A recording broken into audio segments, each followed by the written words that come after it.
episode 37. It's Christmas Day. It's time for our families to get together. Oh wait, COVID-19.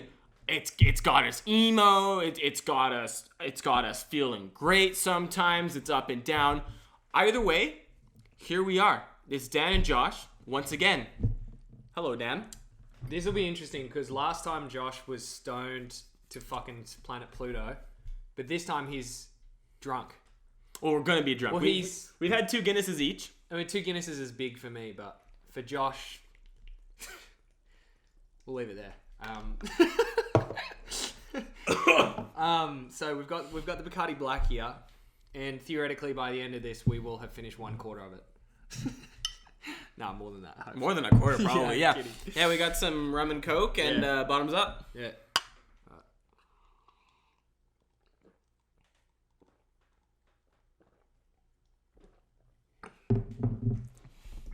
You drink fast. Is your mouth larger than mine? I don't know. Just used to sucking off. Or maybe it's an Australian thing. I don't know. I've been bullied into many an alcoholic experience. And these aren't just regular shots as well. These are at least 2.7 ounces. Woo! I feel like my my gag reflex has been opened up just due to recent experiences. Yeah. Because I think a few episodes ago I had said that I just couldn't unlock my gag reflex, and then fast forward a few episodes, and I had a fun little night with my girlfriend, and drank a lot of alcohol. And then smoked a little bit of weed at the end. Everything started spinning, and boy, oh boy, I haven't thrown up like that in fucking years. All it takes is one time, and that's the thing, is that your brain just creates that association. Once you've done that, you've opened a new gateway, and that's why kids, you should do drugs, because if you have a good experience, if you have a spiritual experience on mushrooms or LSD, it'll change your life. You will be changed for the better. But if you fuck yourself up and get too drunk, then that was a bad toss. Yeah. But that's kind of part of being like a child, especially like I started drinking early, and that I'm not condoning this, but I started, like, I had my first drink at like 12. Yeah. Like, I was like 12 when I was at my friend Tyler's place, and like we used to steal beer from his dad's fridge and just eat beer and crackers and play GTA and just like see how many stars we could rack up. It's like Nazi Zombies, the GTA version. Yeah. So what was your kind of entrance into drinking? Okay. I actually have some interesting first drink stories. So the first time I ever got drunk wasn't as cool, except it was what it was. And then the second time was just fun. Well, tell me about the first time. Why was it not cool? Well, so after school, we had this friend called Zanska, and me and my friend Jack went to Zanska's house, and he was a bit of a loose unit. So we went to his house, and we were feeling particularly rebellious one day. And his mum had this liquor cabinet that she didn't touch any of the alcohol. It was just a cabinet full of liquor. And we're like, mate, like, your mum doesn't even drink this stuff. She just likes to look at it. So we should drink it and just fill it with water. And he was like, all right, fuck yeah, let's do it.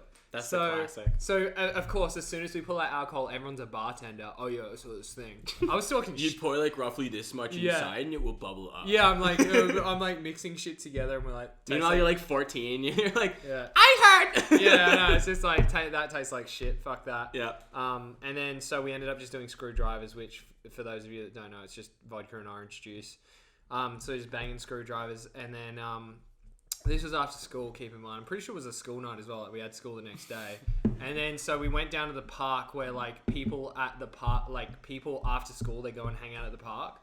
And for some reason, my friend had, like, a fucking video camera on him. So he kind of, like, Blair Witch style documented the entire experience of us drinking. And, like, it was pretty funny because it was just like, he's like, "What's up, guys?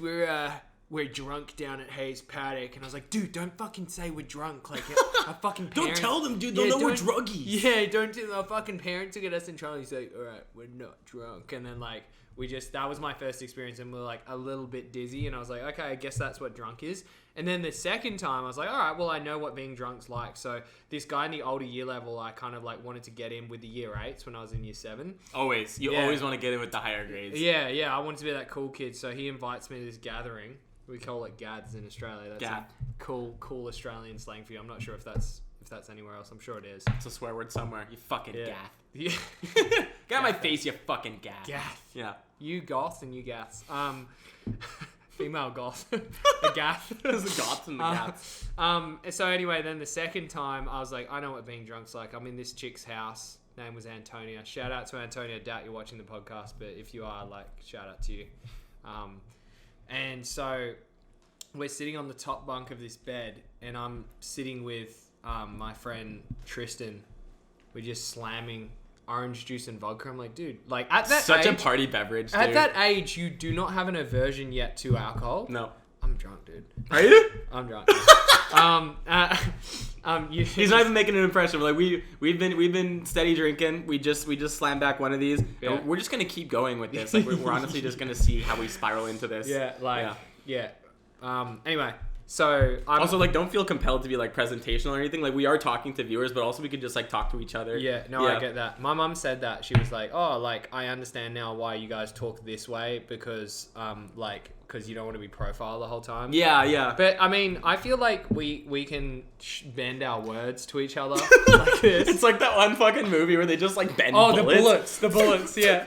I'm like, Josh, so this was my story. Anyway, on with the story. Because there are people watching this and they're like, dude, just fucking tell the story. Tell the fucking story. Yeah, finish the story. Anyway, so I'm sitting on this bunk bed with Tristan, and I'm just drinking, and I can hear the girls talking below us, and I'm just, you know, when you drink, kind of right now, like audio kind of changes. It's not necessarily a pronounced change, but it's just like it's a bit like there's a bit of a delay. It's like you're hearing it through like a tube or something. Yeah, like you're listening to someone speaking in another room. Yeah, you're like, yeah, and so I can hear the girls talking. I'm like, shit, dude, like Tristan. We've been drinking on this bed for like an hour, like, and we've finished a bunch of vodka. I don't know really what that means in alcohol terms, because like I've been drunk once and it didn't really fuck me up, but whatever. Let's get down. And I like looked down the bunk and it was like, hold up. So you didn't get drunk the first time that you like drank? No, a lot, I did. Like... I think I did get drunk at that time, except it was like mild. Like it was probably like tipsy where you feel dizzy. And did you have a lot, or was it just like we did? We slammed a bunch of vodka and stuff, except like we didn't keep drinking, so it kind of like it hit us, and because especially like the first time you smoke weed, at least for me, I didn't realize what my body was going through. Yeah. So it kind of like you realize it just as it's ending. You're like, oh, I'm stoned, and then it kind of like wears off. I had a pretty shitty experience with weed. Well, not a shitty experience, but like I had the classic like you smoke it and you don't feel it. I was at a party at my friend's house. Wait. Before you finish your story. Finish your story. I like that. I want to finish my story. Yeah. Because otherwise I'll just like, it's 80% there. Cause there's not anything really massive to this, but essentially I looked over the bunk bed and I was like, whoa. I was like, shit, okay, I'm drunk. And then I like carefully went down the ladder and then I grabbed Antonia and I kissed her. And that was it.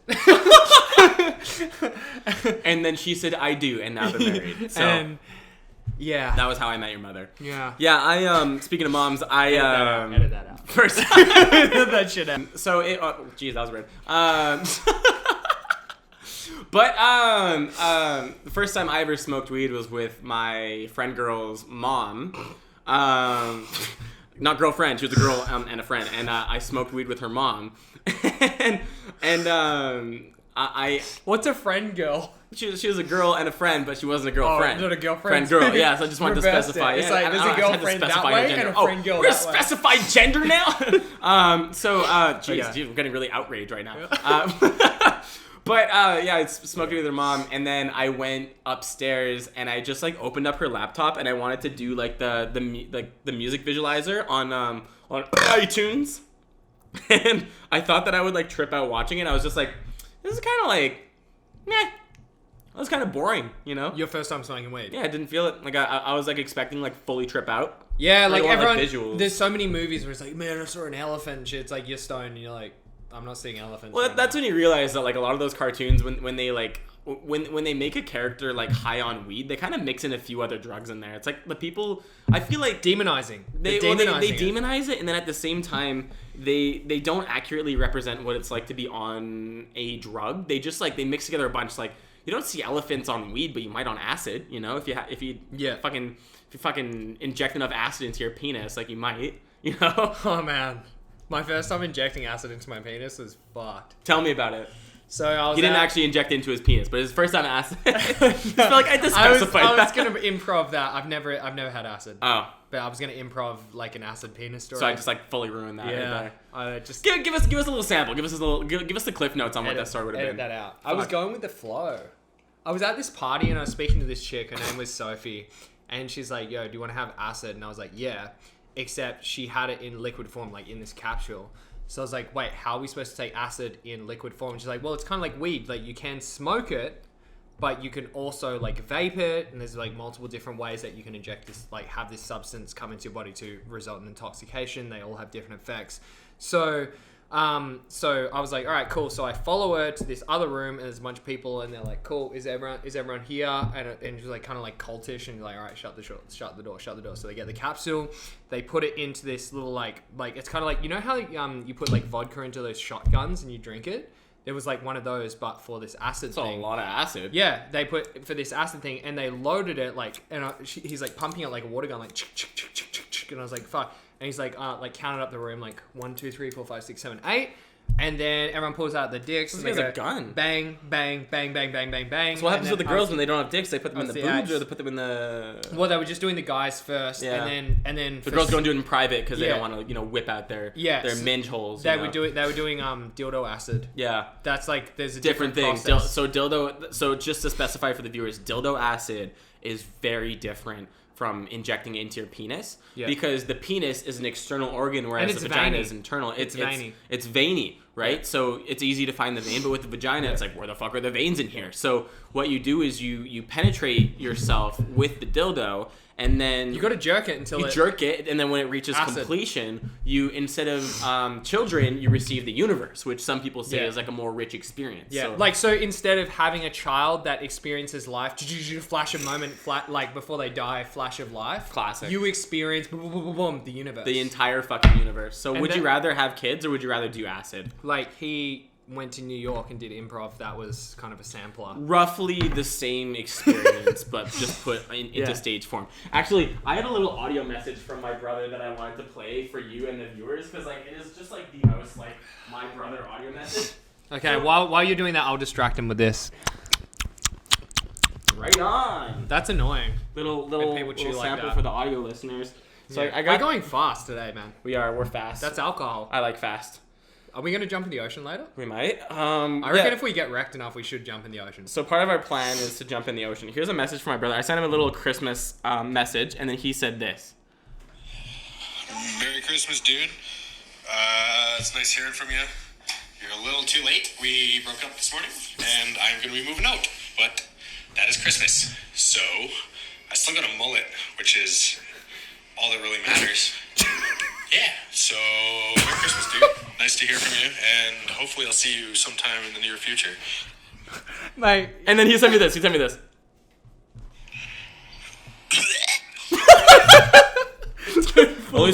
least I got a mullet. Imagine you're at the divorce fucking court proceedings, like, boom, boom, boom. She has the custody, she has the couch, the TV, and half of the equity of the house, but he has the mullet.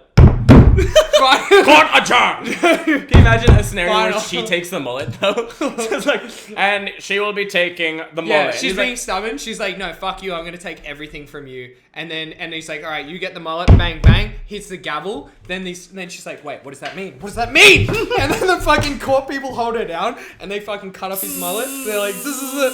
And then she has to have a mullet the whole time. The kid's like, he's at school and his mum picks him up and he's like, oh fuck, my mum's here and she's got a mullet. She's got a stupid ass mullet. My mom's so embarrassing. She's always crying. She had like this stem cell research that the court fucking like wanted them to do. They had to inject it and she has a mullet for the rest of her life. I can't explain. If she cuts it off, it comes back. I have a hard time imagining court. I've never been to court. You know, like I've seen it on like it's TV. It's interesting. Like my mum was a legal secretary for the longest time, and it's pretty much like her whole life has been dealing with court cases. And I feel like it was a good line of work for her, but a bad line of work for her because she just feeds off the negativity of like these court cases. Yeah, and it's not. I'm just saying like you got to come like. For example, if you're a lawyer and you have high anxiety, your job is to argue with people. So it's probably good to either not be a lawyer or to address the anxiety. So what I'm saying is like... what I'm saying is that like if you have naturally negative thoughts swirling around, like don't get into a job where it's like there's lots of negative stories going on, or address like why there's all the negative thoughts going around. So where do you see her better fit with her computational disadvantages? Well, she's gone into aged care, which I think is a lot better because it's aged care. Yeah, Aged care. You're helping old people. Old people and let people with less advantages, or like maybe they don't have families and stuff, and it's like that's a lot better because you're putting effort in and you're getting this this dividends of happiness kind of coming back. But with court cases, it's always doom and gloom. You're always arguing over settlements or houses or money and it's just a constant stream. You're just seeing the worst in people because like everyone's just trying to fuck each other over. Case, you know, everyone's trying to win. I haven't been to the highest end, like being a police officer or something, but when I was working security in a casino, you see it's the same thing. You see a lot of bad stuff, and you have to have a mental armoring towards like the reality of like the underbelly of life. Like, yes, there's a lot of good things. I'm not saying there's not a lot of good things about life. You go to pubs and stuff and there's a lot of fun to be had, but there's also always that dickhead that wants to fight, always that dickhead who, like all those that couple that's arguing, always like someone who wants to try and steal something, and it's like you see these crazy stories unfold, and it's fun, but you've got to be in the right headspace for it. Yeah. I feel like I can like watch you on the TV and I get like almost the same level of connection that I do from like if I look in the camera while I'm talking to you, you almost get the level, because we for the viewers, we have a monitor behind the camera. So if I'm looking into the camera, you can almost connect with me through the TV. That's kind of interesting. It's like, you know, it's like when if you're a server and you're serving a table and you have an inkling that a chick is kind of like into you, and then I've seen this chick, like I've seen girls do this, like if they walk away and you're checking out their butt, they will look in the reflection to see if you're looking at their butt. And I saw a girl do that to me and she caught me, and I was like, damn, all right, I'm gonna use that tactic. I serve this table of girls. And I was like, all right, guys, cool. And I pretend I was like super distracted, walk off, looked in the reflection, saw the girl that had the inkling looking nice, you know? And I was like, I'm using the woman strategies against them, you know? People think they're so tricky with the little reflections. People think they're so fucking tricky, dude. That's where you do the check. But it's kind of like that with the monitor. It's like I'm seeing the reflection and I'm still connecting to you. But it's different though, because I see you on TV and I'm like, oh, this is like when you watch a YouTube account, you're connecting with someone vicariously through the thing, but then I can look over. But then I'm here. Like, oh, I'm right here. It's like we're watching like a podcast, but then all of a sudden we're like, that's COVID, bro. Yeah, that's COVID. It's like, human. Oh, are you the person I've been talking to on my phone? Oh, yeah. Oh.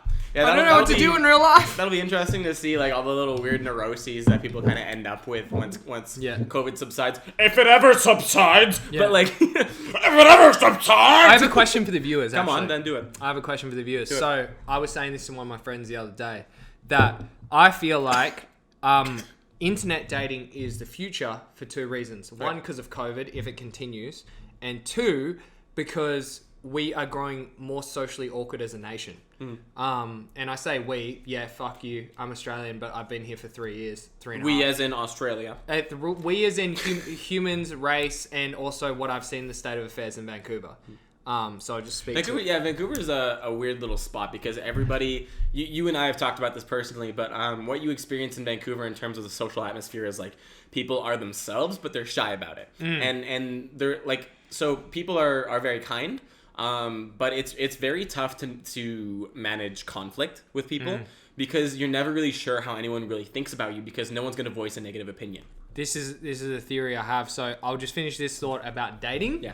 And then let's break into the next thought. I feel like so your first base of going on a date just for dinner, that's first base, right? There's no sex occurring. I think that will soon be third base. For me, sex occurs like on the first date. Sometimes it does. Yeah. But I'm saying as a general standard. For the chumps out there. Hello, chumps. We're not looking down on anyone, okay? I am. But, anyway, no, but what I'm saying is that thing, yeah. I feel like that's going to be third base is seeing someone in person. First it's going to be, I met you on Hinge, Tinder, fucking Bumble, whatever the fuck it is. Plenty of fish. There's like a million dating apps. Then there's going to be, okay, now I'm speaking to you on Instagram. Now I've got your phone number. Now we're meeting up in person. That it's like essentially meeting someone in person is going to be biologically risky. Now that's how we view it. We're viewing germs and stuff so much more like, I got to sanitize my hands. So it's more of a risk. So it's like when what we think, like what the 80s or 90s version of like, let's just ask her out on a date, that is going to now be third base, is seeing someone in person. So that's what I think. I have a counter argument to that. Yes. So I've since changed my behavior. I'm much more COVID responsible. I stick to my bubble. I have a girlfriend who I visit regularly and everything. So, this is kind of off the table. But I feel like I can talk about this because it's kind of just, it's in my past now. But I had a Tinder addiction, and that was like one of my main comedy bits. And I didn't see the same difficulties everybody was talking about. Like I full on met people who would invite me over to their place on the first meeting. And that was a regular thing, or I would invite them to my place on the first meeting. Sure, you do experience people who want to do like the slow dating thing, but there's also people who are just very direct about what they want. Like, sure, we're not messaging each other and just being like we're not being so direct in the sense that like I'm saying, hi, I'm just messaging you for sex, and they're like, oh, cool, I'm just looking for sex too. It's just like, do you want to hang out? Yeah. Today? Yeah. Want to come over to my place? Yeah, sure. And I've had that on both sides. I've had, numerous girls come over to my place first day, and I've also gone over to numerous girls' places on the first day as well. Like, yeah. I think you do encounter a spread, No, but what I'm saying is that you have those experiences where you end up escalating to sex once you've met them in the flesh. But what I'm saying is that you're not going to meet people in the flesh in the future if we continue to be so socially awkward and distant from each other. When you meet someone in the flesh, that's a big deal. Mm-hmm. That's what I'm saying. Mm-hmm. Is that I agree. It's a big jump, though. I see it as a very big jump. I think we need to give people a bit more credit for adjusting to the circumstances. Like, yes, it does seem like people are moving towards like a more antisocial society. Just because of like the tools we've been given and the way that we interact with each other. But I think that we'll adjust. And I also think that because technology is such a novel thing for us as human beings, like we basically just discovered fire. Like we're cavemen who have just discovered fire. I Tinder. think, yeah. Ooh, like one day we're gonna discover that fire doesn't solve all of our problems. We're not just gonna be like. We're in the technological dark ages. That's what Joe Rogan said, and I do agree with it. I hate to be a fucking. Of course, everyone who watches this and everyone who is participating in this has watched Joe Rogan. Like I'm such a fucking huge Joe Rogan stan. No, but I mean he is a pioneer for podcasts, I believe, and I do tend to agree with him. Shout out Tom Green. I'm happy. That's where I stand. Is I am happy to disagree with someone I look up to. I'm happy to disagree with anyone, but this very stance that he has about we are in the technological dark ages, I think so.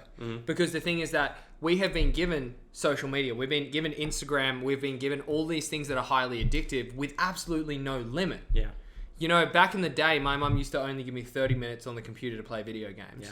Nowadays, parents give their fucking iPad bigger than the 4-year-old's head. Like, yeah, just play with it. Like, just don't cry and don't annoy me, and we'll just fucking eat dinner. You ever check the screen time on your phone too? Yeah, mate. It's fucked up, man. The new iOS, I've got my screen time widget that just like appears on my phone now, and it shows me every single day how much fucking time I'm spending on my phone, and it is insane. So I'll just explain it, but. I don't want to slut shame you. It's 2 hours 24. I don't think that's super high for most people. Because it's like texting and everything else. But like, It does baffle me that I'm spending 2 hours and 24 minutes looking at a fucking screen. We did discuss this briefly. Yeah. What's yours? What's your screen time? I can't see it on this iOS. Great, so your iPhone's fucking up.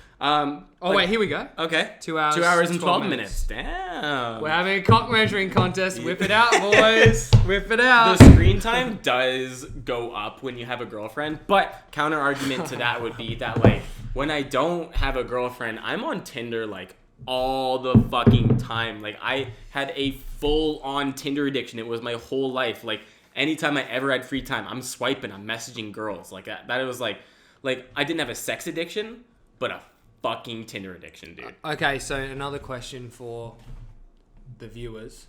How do you, if you're single, how do you find that in regards to, so this is my problem when I have been, the shit. Keep going. He's twisting the nipples. There you go. Where's the dicks? No, it's non-alcoholic. Yeah. So here's a question for the viewers. Yep. So this is my problem. This is from my perspective. So I'm not speaking for him. I'm speaking for me. By the way, this lighting is great. Oh yeah. This better lighting. Is I'm awesome. not speaking for me. I'm speaking for me, not for you. Edit that shit out. Anyway, this is gonna be interesting to watch. I know. We're so easily distracted. Come on, stay on point. We're literally fucking two ADHD like. Yeah, we're not medicated. Fuck. Overly masculine, like hypoallergenic cats. Allergenic. What is that? Like the fluorescent lights? Yeah, we're allergic to light. So. Wait, let me finish my thought. So you be the Bacardi. So here's the thing Coke. for single people. Yeah. I'm zeroing in. Like hey, single people, we're looking at you. We're talking to you, single people. So this is me. This is me. This is shut the fuck up. He's pointing a gun at me. Do it again. Point the gun. Whoa, fuck. Okay, sorry. This is me for single people. This is the question. Yeah. 360 no scope, shooting it at the camera. Boom. The question is, I think so. In my research, I've found that high testosterone levels result in high libido. Libido, sex drive. You have a high drive to have sex. That's not necessarily emotional. From what I've discovered, from various tests and professional athleticism, etc., I do have high testosterone, high libido. If you're single and you have a high libido, that can be an issue sometimes because you're constantly swiping and you want to have sex, etc., etc. Fuck, If you're single and you have a low libido, lucky. What's your experience like? Because I feel like then you can take it slow. Okay, so let me try and put myself in the shoes of this person. So I do have a friend that's like this. So what's his experience? He's very apathetic, and he's very good looking as well. Apathetic in what sense? In the sense that he's just like, who cares? Does he claim to be apathetic himself, or do you see him as apathetic? I view him to be that way. That's fine. His name's Callum. Shout out to Callum. Probably not watching this as well. If you do, mate. Hey, so I'm in Canada right now, man. This is fucking crazy. You should come to the podcast. He did come to Canada for a second. Anyway, so what I'm saying is that he's got a very low sex drive, and he will not masturbate for a number of months. That's how low his sex drive actually is. Whoa. But he finds himself still in debacles, and I'm like, mate, how do you have debacles if girls are coming to you and they're interested in you? Because he doesn't want it, it sounds like. Yeah, he doesn't have the drive to move forward. It sounds like he probably has issues closing. That's probably it. I think so. Yeah. I think so. Yeah. That's tough. And Cal, if you do take offense to that, come to Canada and fucking talk about it, cunt. Yeah, come and talk about it on the show. So, closing. It's like, I don't want to talk about my personal issues publicly. Closing's tough because you hang out with a person, and if you haven't either you haven't picked up on the signs, or maybe the other girl hasn't. Wait, disclaimer for the girls. Go on. Closing is like when you've gone from you're both interested in each other. The girls know. Do they know though? Because they say they don't. The girls know. So some girls are good at it. So. Yeah, just grab ya. They'll just fucking... Closing's especially tough these days. I feel like a lot of men in general misinterpret kind of the Me Too things and the asking for permission and the consent stuff, and they don't understand that, you know, if you are given enough signs and you are given consent, you can kind of just go forward. But a lot of people just don't. They don't have the confidence to pull the trigger. You know. Ah! Sorry, that wasn't a clap. It was a little bit of both. Anyway, you had a thought. You've probably forgotten now. Shit. What are we talking about? Consent. We're talking about closing. Pull the replay? No, we can't. Oh shit. What were we talking about? I said it. Spit out, man. I keep saying that. Spit it out. That's I swear, if I ever land a job where I'm getting a lot of press, The amount of times they'll say, you can gift that right now. I'll be saying this all the time. Hey, edit that out.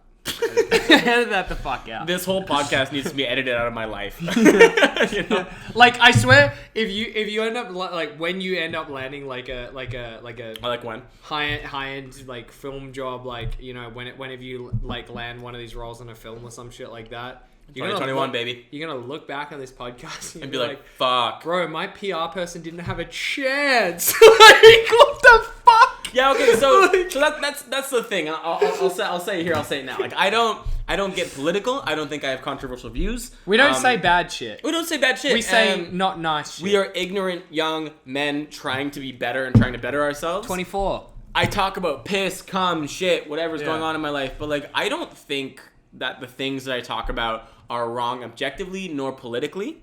And I think that if things are pinned on me from the podcast, then they don't have very many legs to stand on. Like, sure, I do share details of my life intimately. I will talk about the piss, cum, poop, fart, shit, whatever, dude. But like, aren't we moving towards being able to just like talk shit through, you know? Well, the way I view it is like, remember how Kevin Hart had to and remember how he had to apologize for some tweet he made fucking 10 years ago? If I said something offensive, I'm down to apologize. Yeah. Because we I'm not gonna progress. fight it. We progress as a society, and I know that I've said things that now with my, more age, I can look back and be like, that's just fucking silly. But the thing is that, I mean, I've progressed to this point of 24. When I'm 34, I'll be looking at myself and being like, what a fucking idiot. Yeah, I'll be looking at this podcast being like, what a moron. That's it. Like, I hear people on podcasts being like, I was such a moron at like 24. I'm like, what the fuck? I'm a moron? You're a moron right now. I hear that shit and I'm like, I'm a moron, enjoy it. I'm a total ignorance is bliss. moron. That's why they say ignorance is bliss, because have you ever seen that diagram where it's like a wall and overwards you can see like a baseball stadium and everyone's standing. I nodded, but like that was just like me being like, go on. Like, I have no idea what the fuck you're talking about. That being said, it's not a good analogy because the ignorant person is then looking at the wall the very last. When the ignorant person looks at the baseball diamond, they know that they are truly ignorant. Guys, like, okay, if you're sitting here criticizing me, you try doing fucking 2 Guinnesses, 3 shots. I think that's it. I'm just a lightweight. Fuck you. I think you are doing great because here's a little thing I haven't told you. A little snippet on you, a little mini doc showed up in my YouTube. I was watching a little the documentary, little mini doc from Brisbane, not Brisbane, Melbourne Magnified or something like that. Yeah, that's a sad one, bro. I watched a little one of that, and your speech and your clarity of thought and everything has changed and increased so much. Like, you are such a clear, like a much clearer thinker. You are, like, comparing you to this old video of you where, you know, you were fighting back then and, you know, you were whoever you were back then. Like, that was like 3 years ago. It was like a 2017 or something, maybe 2016. 4 years ago. You are a totally different person now. Yeah. Like you have complete, like, I was watching that, I was like, this is not the Dan that I know. It was crazy because you were I don't know, fighting full time or working on fighting back then, and like I was professionally fighting at that time. Clearly taking hits to the head often back then, and like now like the amount of stumbles I had in that, I was like, dude, yeah, and I was watching that through a variety of lenses. Like, I felt like I had like one of those glasses where it's got like 3 different like colored things, and I was like like watching it through the acting lens, and watching it through like the Dan I know lens, and then watching it through like the clarity of thought lens, and like you are in such a different place now. Like, you are like a very clear, concise speaker. You fill your speech with less fillers. Like, even the way that you speak is more interesting now. Thanks, man. Yeah. Yeah, I and my personal statement on that video, if you do look at it, it's Magnify Melbourne, Daniel Ginnane. Magnify Melbourne, that's it. Yeah, on YouTube, and it was this interview when that was actually the second house I'd moved into, and I was still professionally fighting, and for those of you who don't know, like, when you do combat sport, you take a lot of hits to the head, and you can tell in that video, like, I wouldn't say that I was necessarily like brain dead, but But you it was can tell. just very hard to articulate thoughts, and a lot of the time I was going like, it was like trying to start a car engine. It's like, yeah, like and it seemed like you were rotating at a very low RPM just to keep the metaphor going. You know? yeah. Like, But the interesting thing about that is that the philosophy of Dan is still there.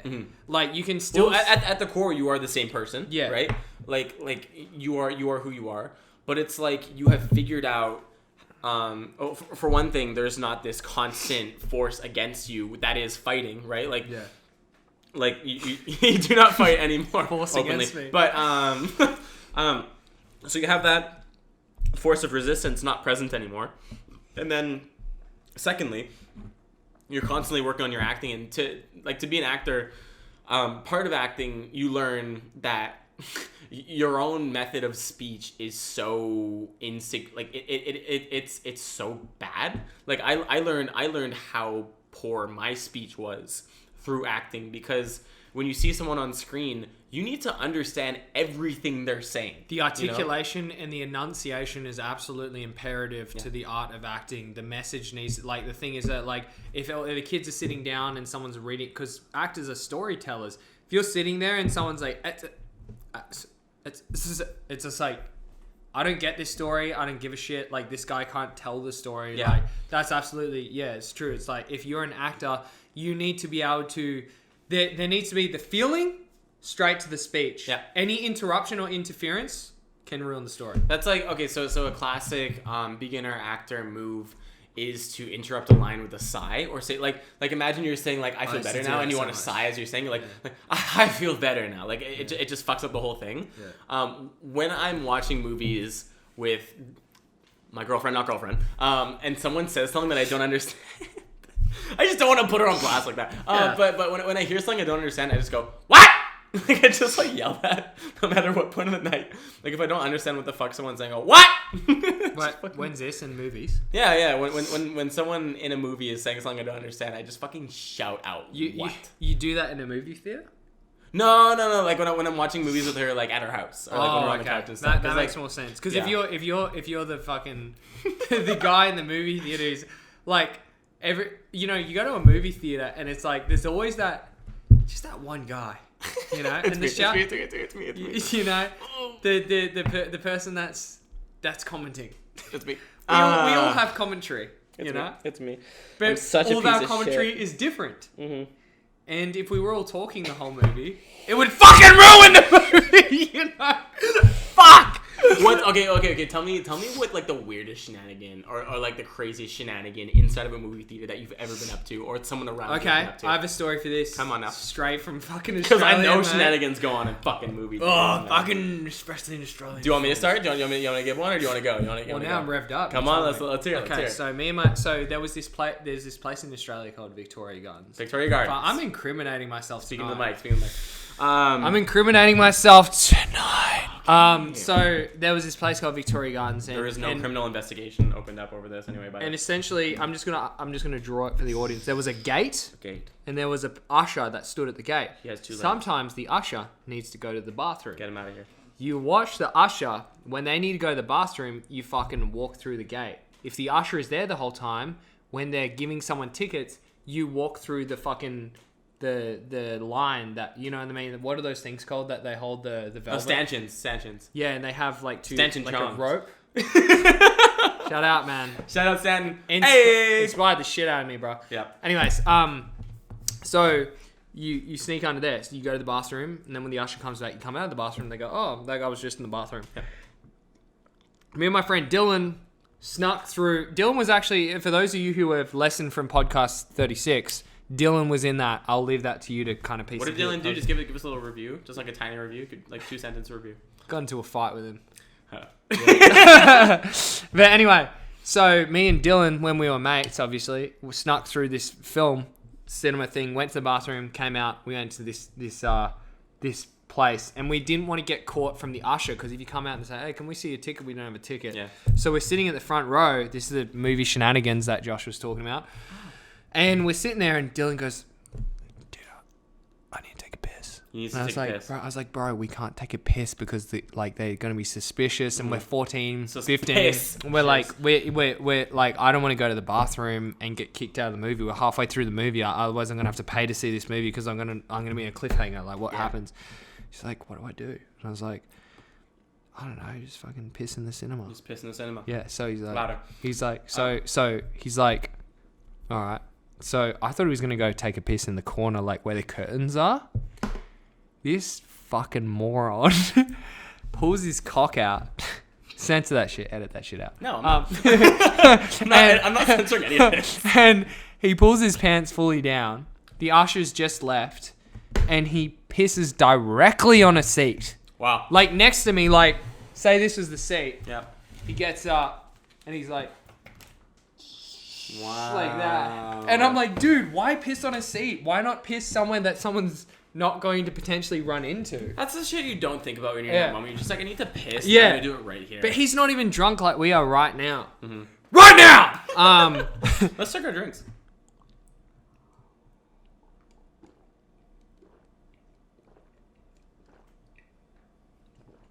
Oh. You're a bad influence. I know. Fill it up. Oh, we can combine like we in can. Super Combine Saiyan forces. thing. Super Saiyan. Ha! Or fusion. Fusion. Do this. Dab. Dab. Wait. But you put your Coke down. Put your Coke down. Okay. All right. Fusion. Wait, you didn't grab the Coke. I didn't know. Okay, let's try. Fusion.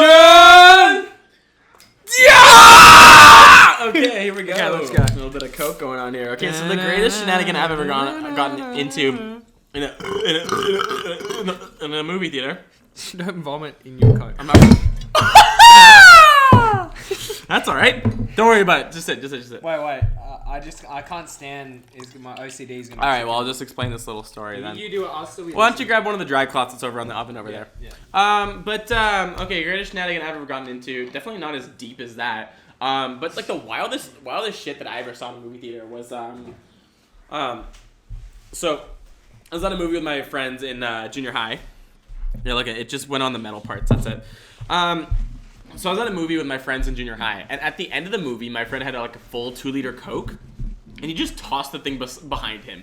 People do that weird shit. Yeah. When you're young, you fucking do shit like that. You don't give a fuck. I've thrown shit off balconies and it's hit people and it's like, whatever, Let's man. get a little bit in here. Beautiful. When you're a kid like that, you have half developed empathy, and you're just like, fuck it, like you don't care how it affects people. You just care about like a reaction or a result of just being crazy. You're in your danger phase. I was thinking about that. Danger phase. I was thinking about it in the shower. Like, shout out to all the people that have daughters out there and you don't have to deal with this shit. Yeah.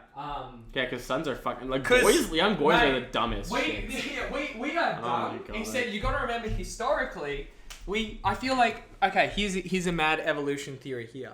So, is this gonna be a long talk? Because I gotta pee. Do you want to tell us to the audience? I'll tell it to I the can audience. hear you in the bathroom. Welcome to the Daniel Ginnane Show. All right, yeah, he can listen while he sits down and pisses for some fucking weird reason. Yeah.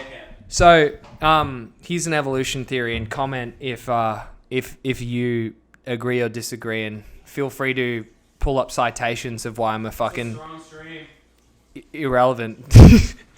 I can't think while he's pissing because his stream of piss is stronger than my stream of thought. But anyway, so here's a theory that I had. So you've got men that go through their developmental stages, and they go through this development stage where they do dangerous, stupid shit, right? I'm still in that. Shut up for a second. And they do dumb shit, and that is the result, because with women, they go through puberty earlier, their prefrontal cortex develops earlier, and therefore their decision making is much better than us as men. They develop their emotions, they think about things, they cry. That's great. So here's my theory. Just shut up for a second. I'm on a roll. Yeah. So we're in a tribe, right? We're in a tribe. It's so loud. That's great. We're in a tribe, right? Yeah, we are. Imagine us 10,000 years ago. You've got the guys. We're trying to take down a woolly mammoth because the fucking tribe is starving. Yeah. we've always got to have that one dickhead who's like, you know what? I'm going to fucking stab it in the eye. And we're like, yeah, go, cut, go. So he gets up on he drinks or he fucking eats his honey or whatever the fuck they had back then, DMT, grabs his shank. He's like, fuck you, woolly mammoth. Stabs him in the face. And then he gets fucked up. He gets gored with the tusk or whatever. But the rest of us take down the woolly mammoth. So this is my theory. We've always got to have the men doing dumb shit so that they can take down the beast, and then we can come back to the tribe and be like, look, Johnny died because he tried to fucking do a backflip kick on a woolly mammoth and he got gored.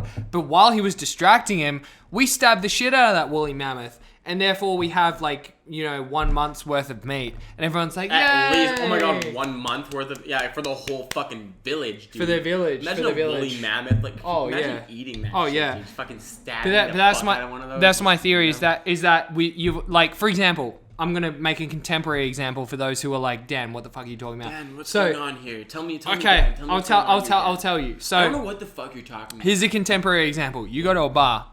You don't know anyone. You don't know anyone. You know nobody. So, me, Josh, 3 other friends. Yep. Everyone's like, okay, we're drunk. We're having fun. We are. We want to have more fun. We want to meet more people. It's gotta happen. But one person has to talk to someone in order for us to do that. One of the brave. We have to go. Someone has to go in and approach the woolly mammoth. Interpret the how you will. And so say, are you saying we need to approach a woman that doesn't shave? There was a girl who slept around, and we called her the Howling Abyss. That was damn. Not to her face. Now Australians are rude. Australians are stupid, but they're not that mean. Shout out to behind backs, behind closed doors. Hey, that's a little... Okay, ooh. We're not behind closed doors. We open the door and we These say, are hey. fully open doors. We say, hey. The Australians open the fucking door. We open the door and we're, hey, door. You still here, you fucking woolly... No, we don't do that. Jesus fuck. No, I'm not speaking on behalf of Australia. Who the fuck am I to speak on behalf of Australia? No, but Dan is the Australian representative on this show, actually. Yeah. He's the first and only Australian on this show. You know what's funny about Australia? They say, we are one, but we are many. That's one of the Australian song, right? Mm-hmm. And that just goes to show. Give us a taste. We are one. Hey. But we are many. We are many, little men. And from many lands we come. Hopefully I'm saying that right. But anyways, keep going. I'm a fucking Australian guy in Canada, Asian, with a drunken Australian accent. Yeah. That just goes to show it's a multicultural country. Anyone who thinks Australia is racist, you're right. But it's cool. It's fun. It's fun. Come to Australia. It's fucking sick. You'll get drunk. And you'll probably meet a racist and you'll get into a fight and everyone gets together at the end of the night and they're like, oh, you fucking dumb cunt. You fucking dumb cunt. And then everyone throws spiders around and they're like, fucking have a Goliath tarantula. You're like, oh, shit, cool, this is fucking cool. And has that happened to you? And then your Goliath I'm sorry, tarantula. no. Hold up. Hold the fucking phone. Has that happened to you? Is hell the Goliath tarantula? I saw it in a museum. Yeah. All right, so I really enjoyed my time in Australia. One of the things, of course. You went to Australia? Yeah, bro. I want Josh to come to Australia one day. I want to spend a month in Australia. Callum, Charlie, Sean, Aaron, Christian. Josh is coming to Australia. He's going to get drunk. And trust me, he's not like the rest of these Vancouver people that get offended easily. No. You can say fucked up shit to him and we don't have to be on the podcast or nothing. And he'll say fuck shit. Trust me. That's true. I've spent... This is weird. I spent 5 days in Australia. Yeah? Yeah. I feel like you would do well in Australia because you are... No, I'm not saying you offend me, but you can be in an offensive, I'm out there character. I'm out there. I'm definitely out there Australians are always out there, you know what I mean? I really enjoy Australians. I fucking just... Being... Okay, so already... Okay, how do I start this thought? So, I like being out there with English people. Yeah. Because I seem American, so they think I'm American. I'm just gonna from this point forward, I'm American. I have that American novelty of being out there.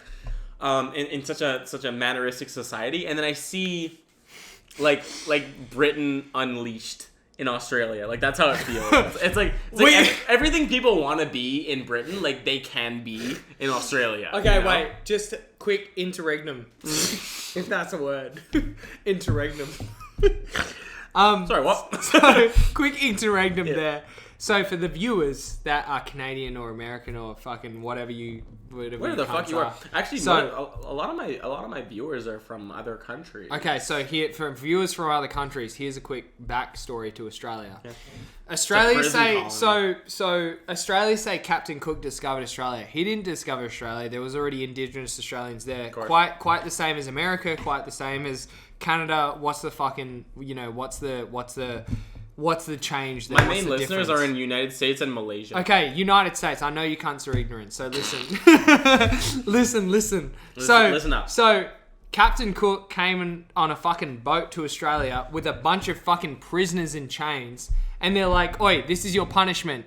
You come to this barren culture, and you fucking build us like a settlement." So they were the first people in Australia to live non-nomadically. It's a prison colony. It is a country, like Australia is a death penalty. That's what, if you had the death penalty, you don't get put in the electric chair like in the States. You get sent to Australia with the spiders, mate. It's fucking dangerous.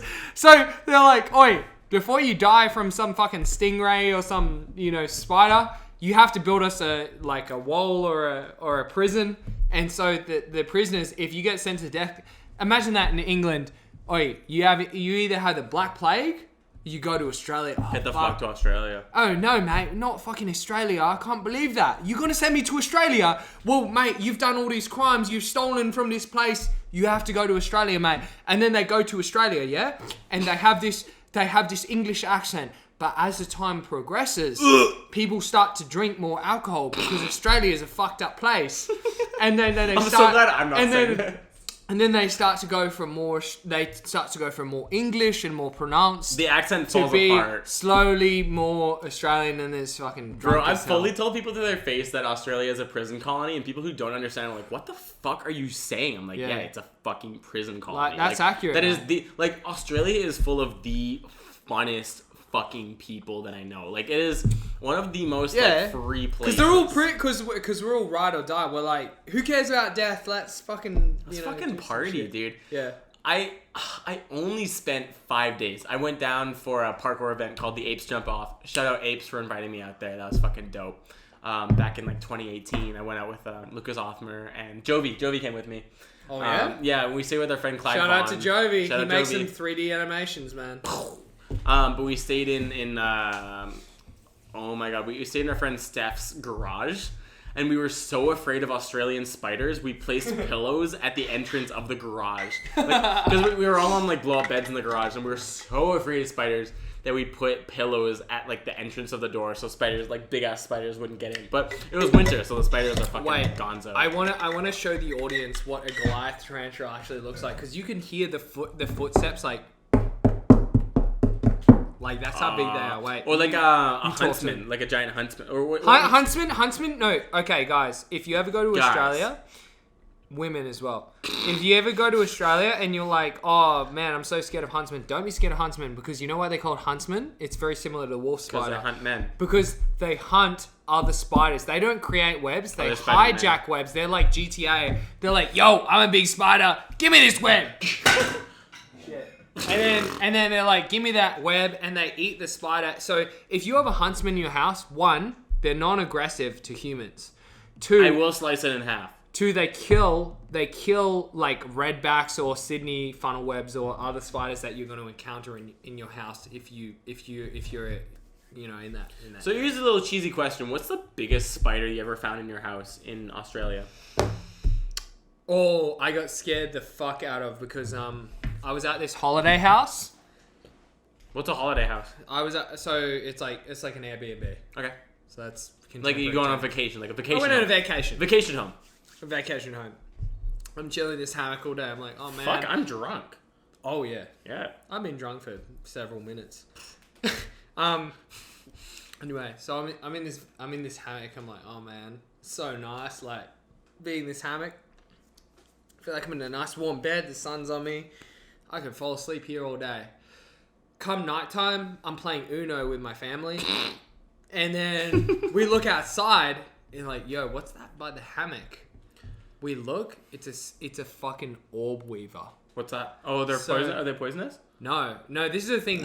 So the bigger the spider, the less the poison. So they have poison that the neurotoxin affects insects, but it's not big enough to affect a human. I have a question. So if you do see a big spider, you could just wrestle it to the ground, I guess, without fear. If you saw, so this is the weird way that nature balances itself out. Pause here for a sec. Because people fucking fixate on the size of spiders in Australia. Yeah. People have such a I have a tangential thing. So just because a man has a big dick, girl audience, just because a man has a big dick doesn't mean he knows how to use it, right? Yes. So you've got a big spider doesn't mean the venom is going to be very toxic, right? This much. So if you get a Sydney orb weaver, a redback, a whitetail, they're this big. They'll fuck you up. Yeah, that's tiny. If you got a Goliath spider, that's bigger than my face. It's like a fucking alien face eater.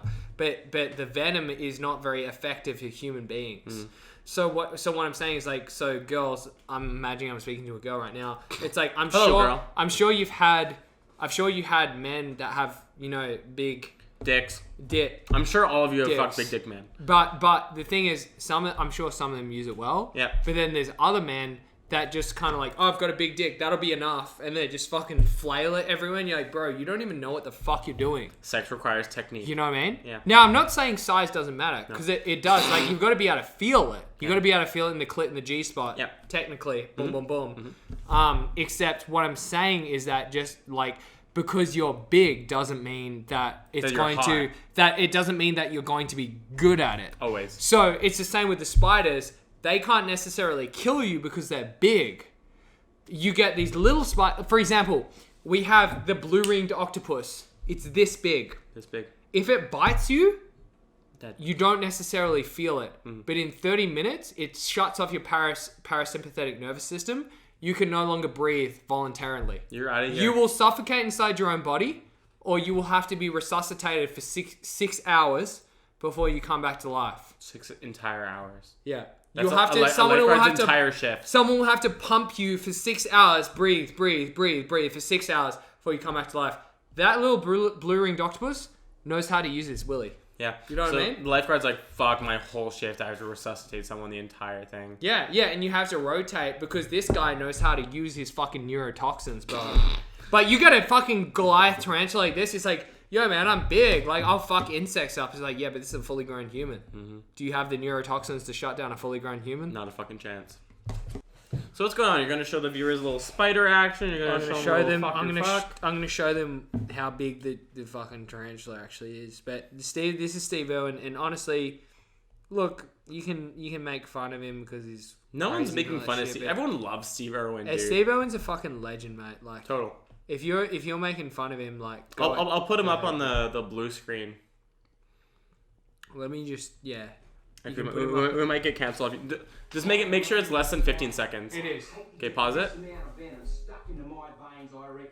Look how big it is compared to his face. And that's not even the biggest one you can find. Okay, pause it.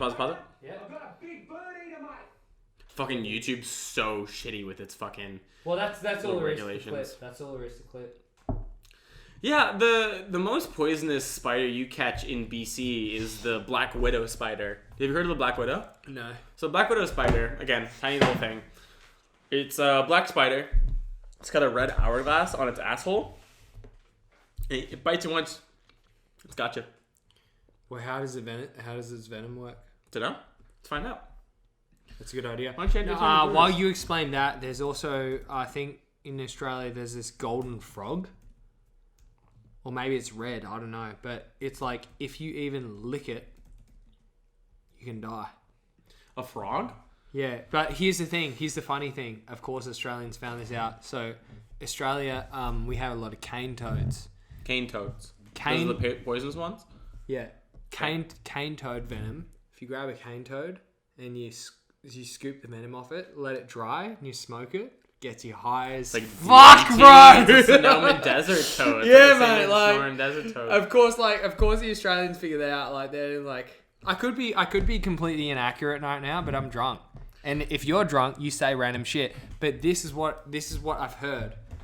Look that shit up. I want to see if it's. Hold up. So here we got the Black venom Widow effects of first. Black Widow Black Widow spider. first. So you get muscle cramps and spasms that start near the bite, and then spread and increase in severity for 6 to 12 hours. Chills, fever, nausea, vomiting, sweating, severe belly, back, or chest I sincerely hope you fuck. I sincerely hope you're fucked. So, yeah, apparently a Black Widow spider bite can fucking kill you, and that's... The Black Widow spider is like a spider that you find like in like chunks of like wood. Yeah. I've found one, or yeah, I found one in my home. It's very similar to the redback. Yeah, it's a redback. It's basically a redback spider. So like literally change the name. The thing is that you just have to be fat. If you the bigger you are, the less the venom will affect you because it has to circulate around your whole body. So here we got the redback spider. The bite may produce the following symptoms: intense localized pain with swelling and sweating starting 5 minutes after the bite. Pain and swelling may be experienced over the body after half an hour. Headache, nausea, vomiting may occur after 1 hour. Okay. Profuse sweating is common. This sounds crazy, but there's this guy on YouTube. Just spat all over my screen. There's this guy on YouTube, and he takes a bite from every one of these poison insects. What the fuck? Really? He takes one from a centipede, the big bullet ant. Has he ever done a bullet ant? Yeah, he does a bullet ant. He does a Goliath tarantula. He's a fucking crazy cunt, but here's the thing. How is this clip in only 30 minutes? Anyway, keep going. 3 minutes. But I know, like, I thought I drunk all my drink. Look how much I've got left. There's so much left. Yeah. So he's been bitten by so many different, and to be honest, like, I feel like if I was to die and my soul was to leave my body, the thing is that I wish I'd been through a lot of different things, and things that like us as human beings, we're scared of pain. We're scared of Terrified of pain. We're scared of like things coming against us. I'm drunk, so I'm not articulate enough to say what that is. Adversity. But it's like we're scared of adversity. We're scared of things coming against us. But it's like that's a human experience, man. Like we all enjoy happiness. We can agree. We enjoy happiness, positivity. It's fucking Christmas. We all enjoy that shit. Christmas is about happiness. But guess what? Guess what makes the positivity high is the lowest of the low. And it's like when you go through adversity, man, that makes Christmas the best. Like this is a little bit about me. This is my first Christmas in Vancouver. It's cold. It's sad over here. When I'm in Australia, people are fucking surfing on Christmas. It's 40 degrees. Mm-hmm. I'm jogging down St Kilda. Shout out to Aaron Chan. I'm jogging down St Kilda. That was fucking gibberish to me. I was like, I'm sick of that because show with Aaron. I'm getting stoned at Charlie Smith's house. You know what I mean? There you go. You know what I mean? There you go. But like the adversity is what it's like. Once I've experienced Christmas here and it's cold, it's like a traditional Christmas. Then it's like when I go to Australia next year, it's gonna be. It's not even a fucking traditional Christmas here because there's no snow. We have snow an hour towards the east with Port Moody. There's in Point Grey. I live in Beachtown, Kitsilano / Point Grey. No snow here. We got the beach. There's a little bit of rain. For an Australian, it's cold. Yeah, it's cold for an Australian. We're from desert country, bro. You come from desert country. In the summer it gets to fucking 45 Celsius, wherever the fuck we've been in Australia. We've been to 50 degrees, so hot that you could boil an egg on a pan on the fucking ground. Literally. So where I come from, I have lived for a time in a place called Cold Lake where it gets to fucking minus 40 Celsius. I would jump in a lake and see what my penis does. Because it will shrivel. There's no doubt about that. And it's like, how are you going to live life with a shriveled dick? You got to get over that mentally. You got to get over that. If your dick's like receded, you've got to figure out like, who am I as a man? Jesus fuck, this coke is almost done. You're like, he's 1 centimeter into his drink. Oh, is this really strong? Like, don't use it all up because we still got Oh, we still got like at least 1/8 of rum left. jeez. And I said we'd be 1/4 through. Well, we'll take the rest of the shots, I fucking guess. I guess so. Gee whiz. And then we're gonna run down to the beach. Is that gonna be fun to podcast? I'm down for a little cold plunge. Yeah. I'm down for a little cold plunge. Maybe that'll be a little treat at the end of this podcast. I'll also post it as a separate video if we do catch it on video. But Yeah, be serious for a second. Yeah. I gotta pee again. Holy moly. Yeah, and I've got water if you want, just before you piss. Yeah. Do you want some sober riding? Give the audience a little story about Australia. Yeah. We're in the court, Australia. Let them know one time. You're gonna be sentenced to spiders. Like Australia, you know what's funny? You know what's funny about Canadians? They're like, oh, dude, are the spiders like when you find in your house like the spiders are like so big? Hey, yo, Americans do that too. Yeah, they do. Anyone with a fucking accent, dude, are their spiders like so big? And it's like, yeah, the spider's big. You know what's bigger? A fucking bear, a fucking cougar. Those things will hunt you down and kill you. A spider's like, bro, this is my 1 meter territory. Just don't come into my 1 meter squared territory. A bear will be like, oh, you're near my 13 kilometer radius. Like my cubs are like, 4 meters east. That's an interesting point.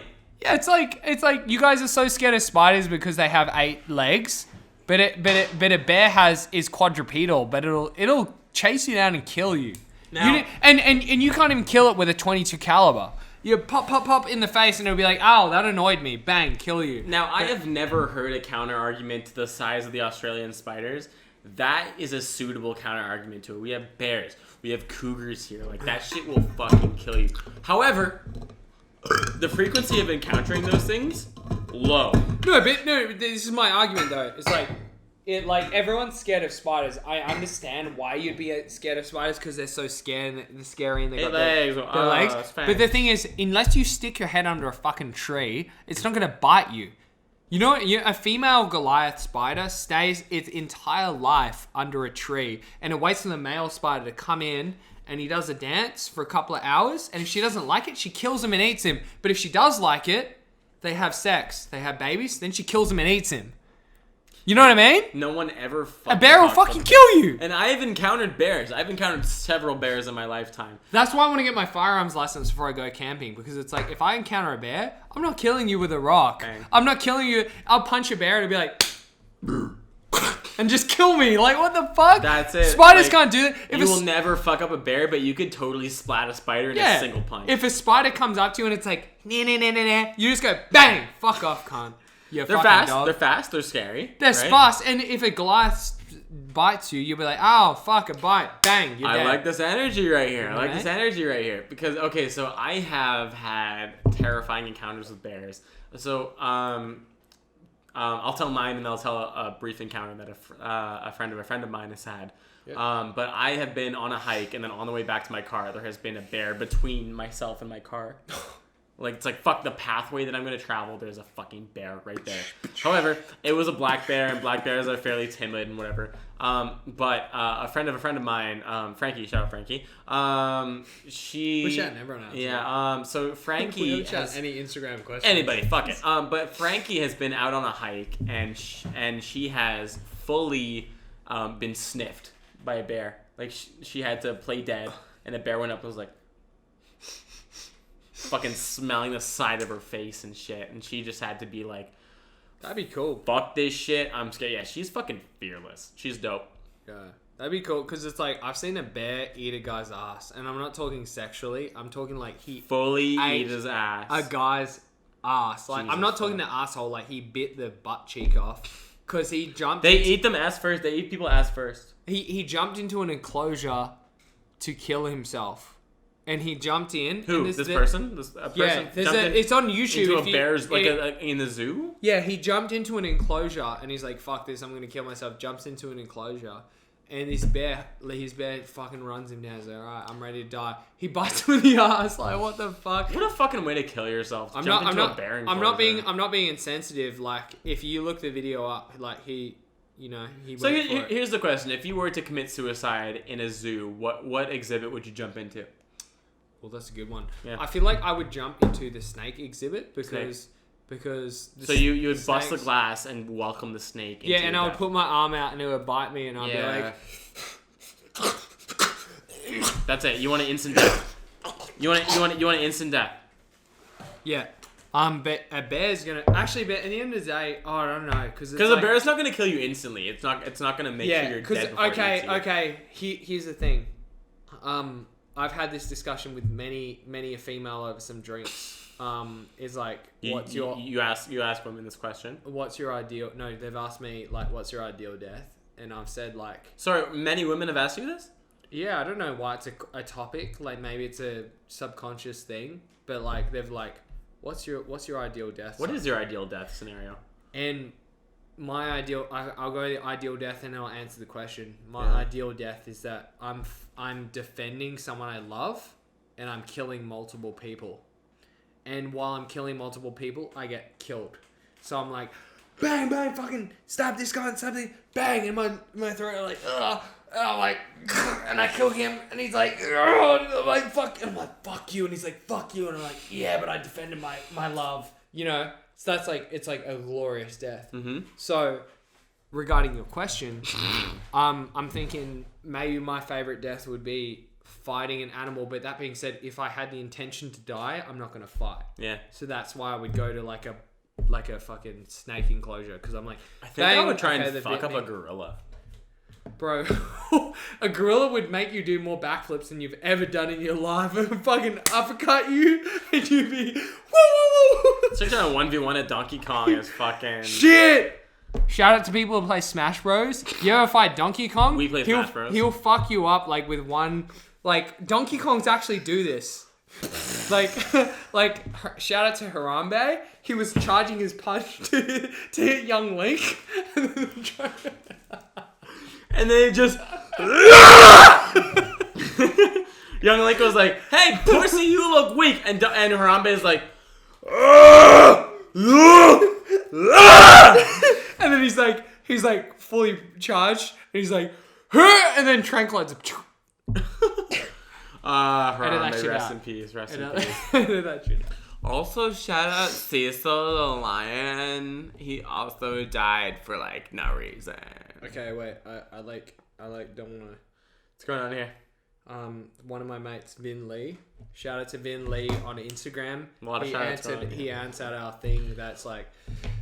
We did tell people to ask us some questions. I guess we could break into that now. We could break into a little ask us. What is one piece of advice would you give your 18-year-old self? I'm assuming Vin's pretty drunk as well, because that sentence structure wasn't like fully adhesive, but I do understand it. Shout out Vin Lee. As I said, that's a great question. I did promise that I would shout out people like if they ask questions. So shout out Vin Lee. What's one piece of advice you would ask your 18-year-old? You would give your 18-year-old self? So here's my piece of advice to 18-year-old Dan, I know you're going through a lot of things, Matt. What a fucking pity party. Put your hand on his shoulder. Dan, 18-year-old self. That's him right there. Oh, mate, you're so kind. Yeah. Weird. Okay, so here we go. So here's the advice. Don't be scared of your emotions. There's a lot of men that will say that I don't feel that, this and that. Whatever you feel, it's natural to feel that. If it wasn't natural to feel that, you wouldn't be feeling it. Things that naturally occur in your brain are the doing of nature. You can't dictate what you are and are not going to feel. You can only dictate what your reaction and interpretation of that is. Mm-hmm. When you feel sad... You don't choose your emotions, you choose your reaction to your emotions. When you feel sad, when you feel happy, it's up to you what you do with that. Yeah. So if you're feeling sad, if you're feeling like things are going bad, it's completely okay to cry. It's completely okay to not talk to people. It's completely okay to go to a party and not talk to anyone at all if you really want to. So that's my advice. Was that something you were afraid of? I don't know. Like when I went to a party, I was like, well, parties are social. I'm supposed to socialize. But so my advice to my 18-year-old self is that whatever you're feeling, it's natural. Respect that feeling. And if that means that it conflicts with the ideals of others, that's totally okay, because this is your world. And if you suppress your feelings, 24-year-old me will tell you it's not a good idea, because it's going to come out another way. Whether it comes out next year or next week, it's not a good idea. Like, mental health is a seriously important issue. And if you don't address your mental health, It doesn't matter. Like, it's. I always say this to people. This is an analogy. It's like cleaning your room. If you push all that shit under your bed, it doesn't mean it's gone. It means your room's just gonna smell like shit, and you don't know why. You need to clean your bed. You need to clean your under your bed. You need to clean your room, and you need to address issues directly on. Confrontation is a very important part of life. Just learn how to confront people in a respectful way where you respect their intention, you respect yours, you find an equal way, and you can both move forward. If you guys have tension and aggression, things will just boil and become things that they shouldn't. So that's my advice to my 18-year-old self. And 18-year-old self, heads up, I drink like a lot more than you do because, you know, I know you're still fighting and shit, but when you're 24, you got into acting. And it's a fun of life over here, bro. Like, it's fucking sick. Spoiler alert, man. It's sick over here. So when you're fighting, I totally understand if you don't drink and you're still weight cutting and shit. But hopefully you can get. Because Dan was a UFC fighter. Little MMA fighter. UFC is like the highest level. MMA, I was in like lower competition than the UFC. UFC is like the very highest level. So here's like a tough question for me to ask because I could easily answer the 18-year-old self by saying like or that question I could answer it by saying you're doing all the correct things, trust in the process, everything you want will come to you in due time. I'll say that. But if there is anything you could say, okay, so imagine that your 18-year-old self saw a path that your life would travel to get you where you are now. Yep. What would you tell your 18-year-old self to comfort them in that situation? Because I saw in that Magnify Melbourne thing, your goal was UFC. Yeah. Now similarly, my goal was Art of Motion, which is basically the UFC of parkour. Yeah. Now, what would you tell that 18-year-old self to on one hand console them that they do not get to UFC / Art of Motion, but at the same time let them know that life is better this way? Well, I wouldn't spoil the ending. First off, like I would say, like but imagine in this situation that the 18-year-old self saw where your life is now, and they were unhappy with it. Oh, right. shit. Now, I'm not saying that you should be unhappy with where you are right now because you're happy and you're progressing. Yeah. So give it to us. So I would say, like, I mean, it's hard because it's like when you're 18, you don't understand your emotions as well as you do when you're in your 20s. And, you know, I'm going to be looking at this when I'm 30. I'm like, mate, that guy thought he understood. I understand. So what I would say is that, like, life is a flow.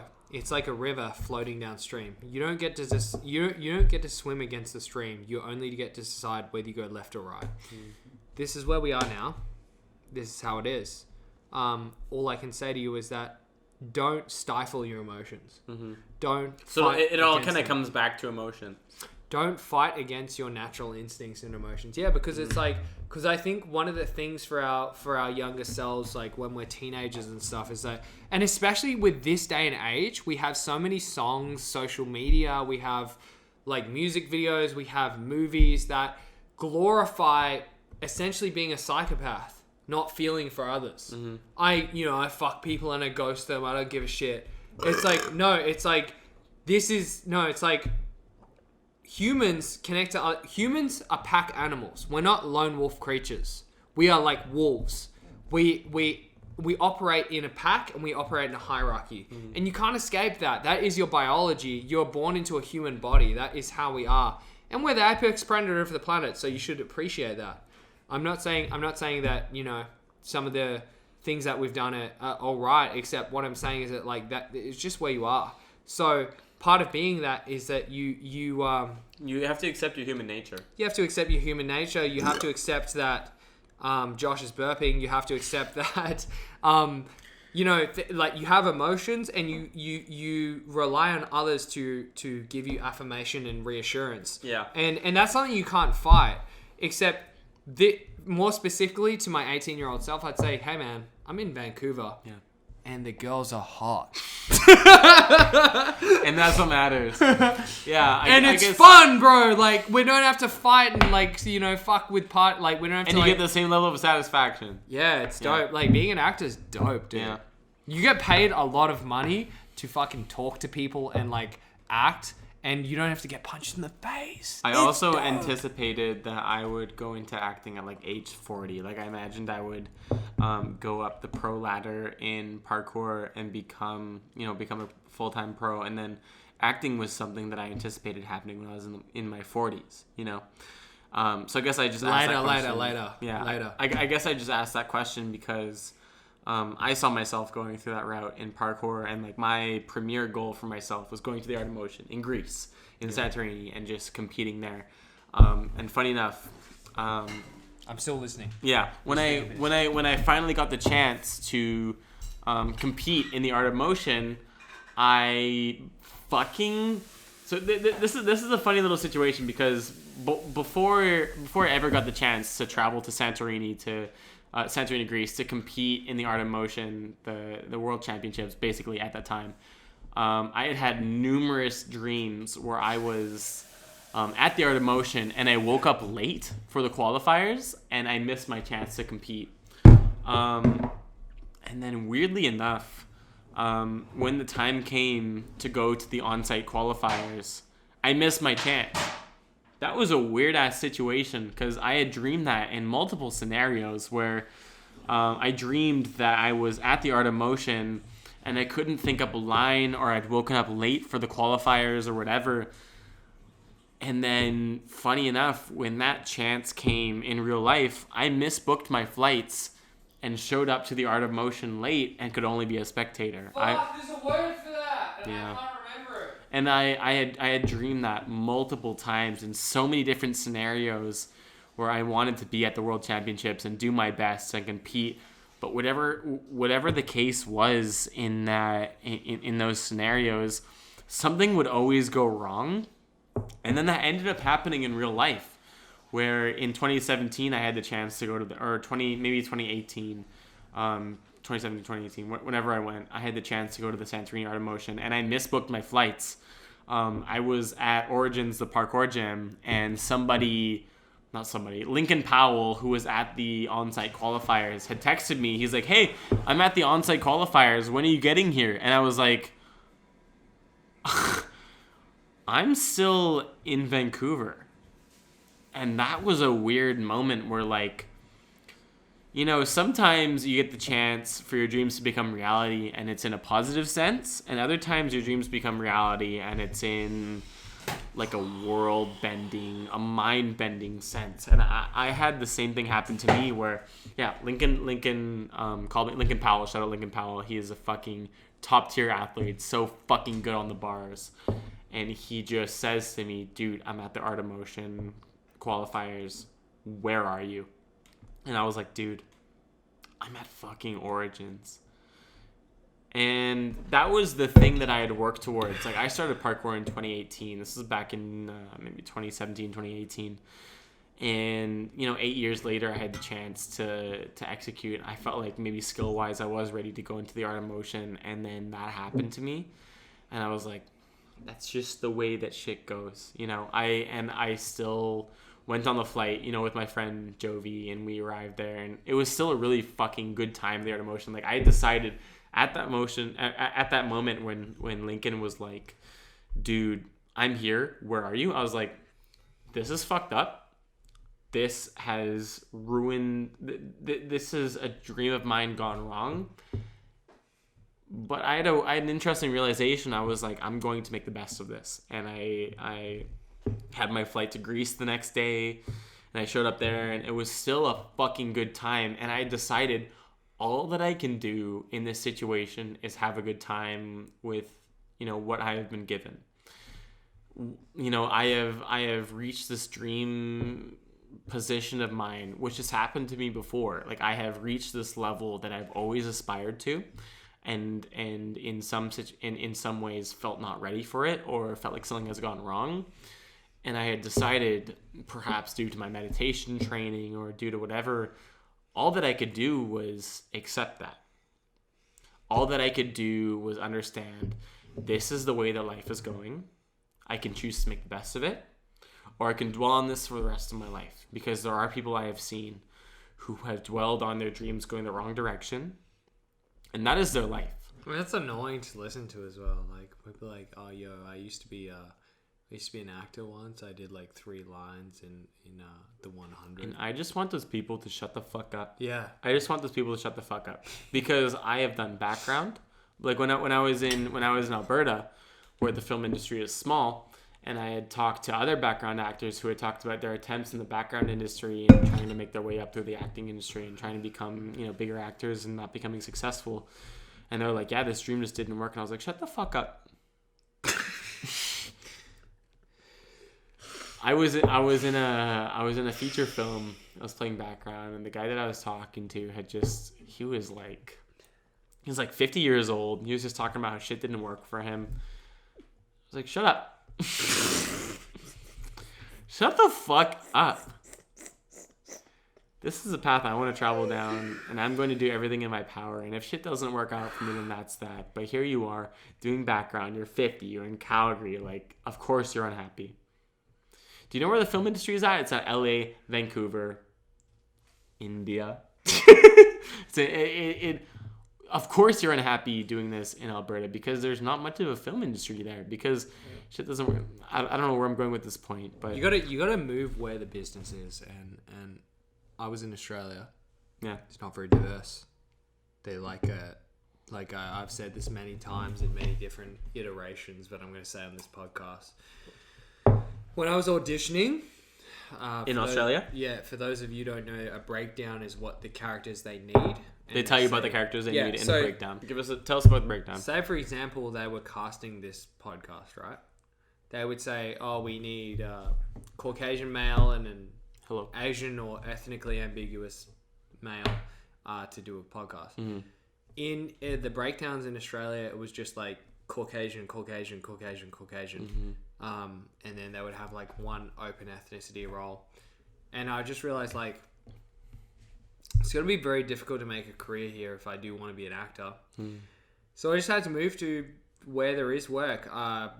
America, there's a lot of work, but the visas are very difficult. So and you moved to America first, right? You moved to didn't you go to LA first? I did go to LA. That was for a training course. I was doing a bunch of acting stuff there. So how did tell me about your LA experience, because to me that's like a blip in the experience of Dan. Yeah. Like I don't know much about it aside from the fact that like things didn't quite go the way that you wanted there, and then you weren't.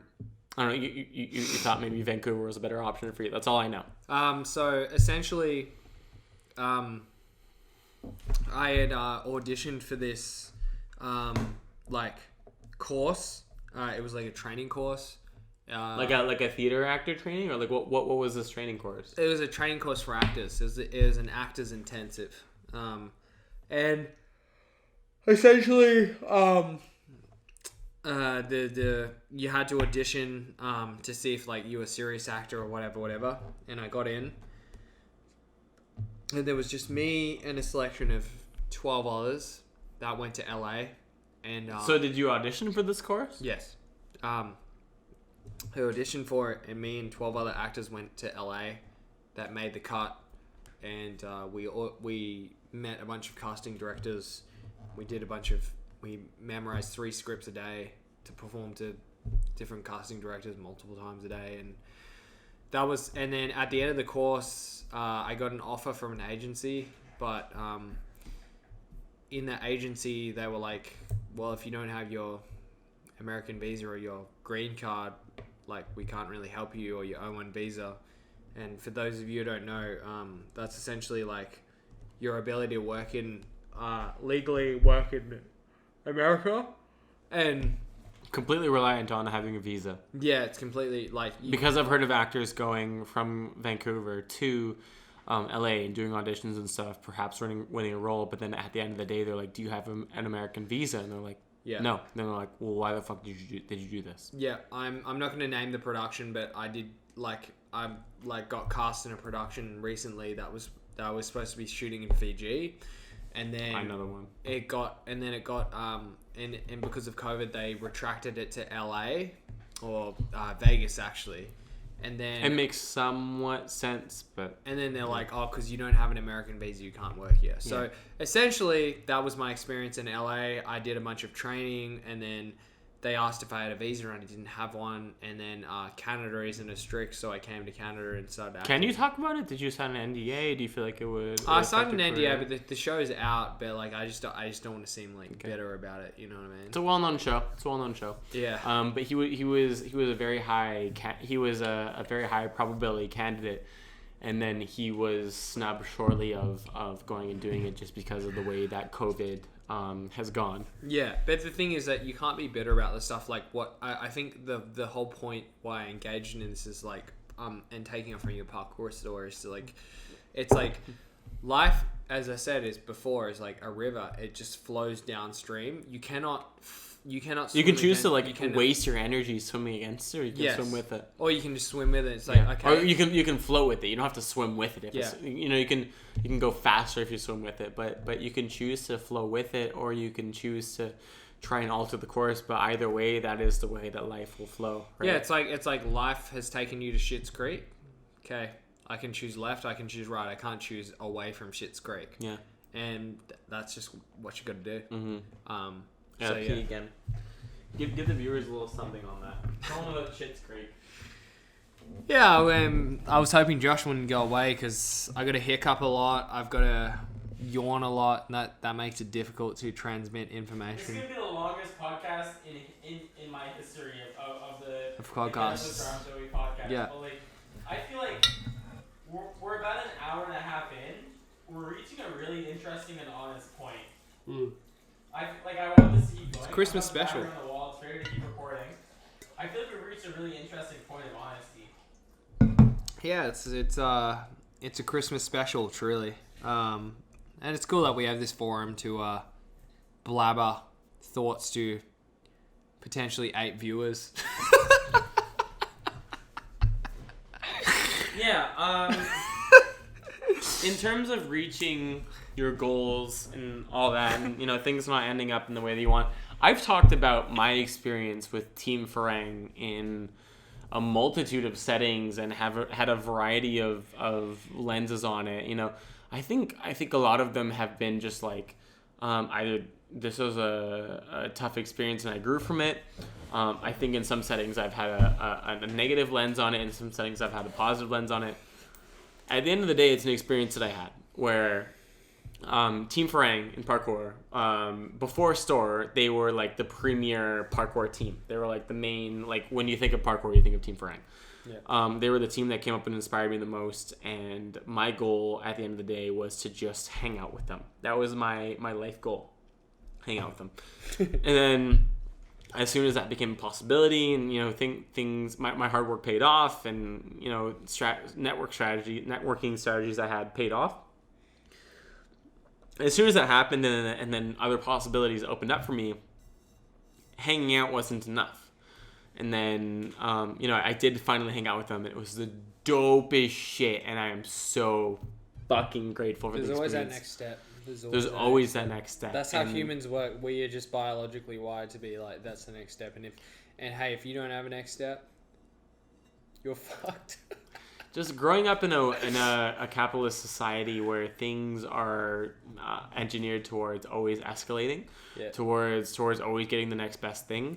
You get that goal, and then as soon as you get that goal, you can't even celebrate it because you're focused on working towards the next thing. What's the next thing? Yeah, because what is the next possibility for me? It's not hanging out with Team Farang. It's fucking being on the team, or whatever. Elite Smash, all these things, and it was a crazy experience for me going out and being with those guys and seeing the professionalism they had and the attitude they had towards forming parkour lines and going out every day early in the morning, going out and shooting every single day and stuff.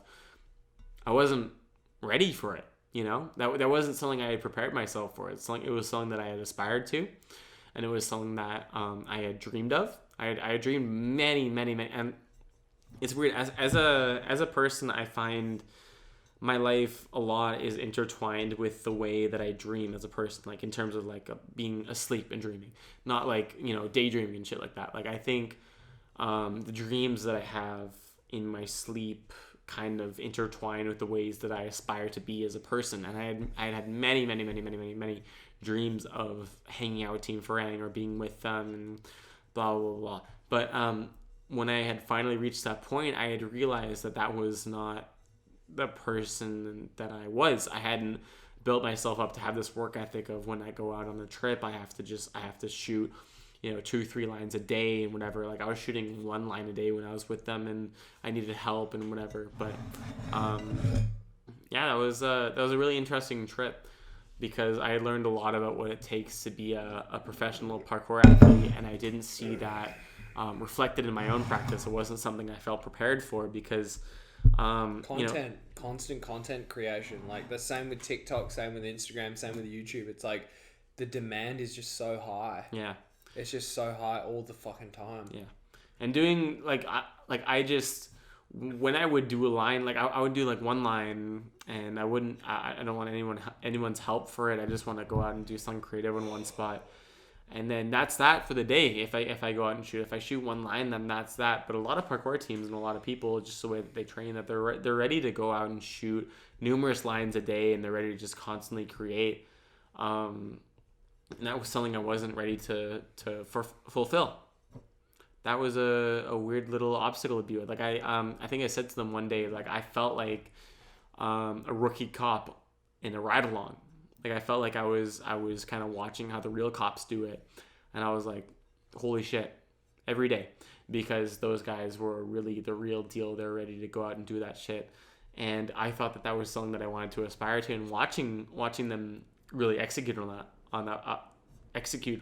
that, I was like, holy shit, these guys are the real deal. And I still give respect to them, even though, COVID has happened and, the world is more separated than ever. And, it's tough to travel and stuff like that. Like they're still a dope parkour team. They're still doing great and making videos and stuff like that. But, that was a crazy trip to just feel like, I don't know, as a person who aspires to accomplish great things, and then you're put alongside with, some of the greatest, and you think that you can measure up to that, and you put it, I don't know, I felt like I came into that experience with a weird sense of entitlement, where I felt like this was something that I had thought of many times in the car ride to and from the gym in my own home city, was that I felt like I had this latent potential inside of me, I imagined it as like a power crystal. And when I reached the final test, that this crystal, or this latent power inside of me, would be activated. That this thing that I had kept from myself for so long, my own, what I saw as my own potential as a human being, would be activated. I imagined that some latent potential inside of me, if ever met with these circumstances, would activate. That I would snap into action, and I would be the parkour athlete I had always dreamed of. But one thing I've heard in the Tim Ferriss podcast is that we do not rise to the level of our hopes. We fall to the level of our practice. We fall to the level of our training. And that was what happened. And I think I did well. But I think that, I've said in numerous interviews, and I've said in videos documenting my experience on this, like I was the person who I'd imagined them wanting, as opposed to the person that I imagined I was. And I did that, and I was the creative athlete that they wanted and that they brought, and I satisfied that experience, but I did not satisfy whatever they were looking for the role. And that was a weird formative experience for me, and that's something that I kind of take with me for the rest of my life, because I haven't stopped that journey and that thirst for being, the best version of myself.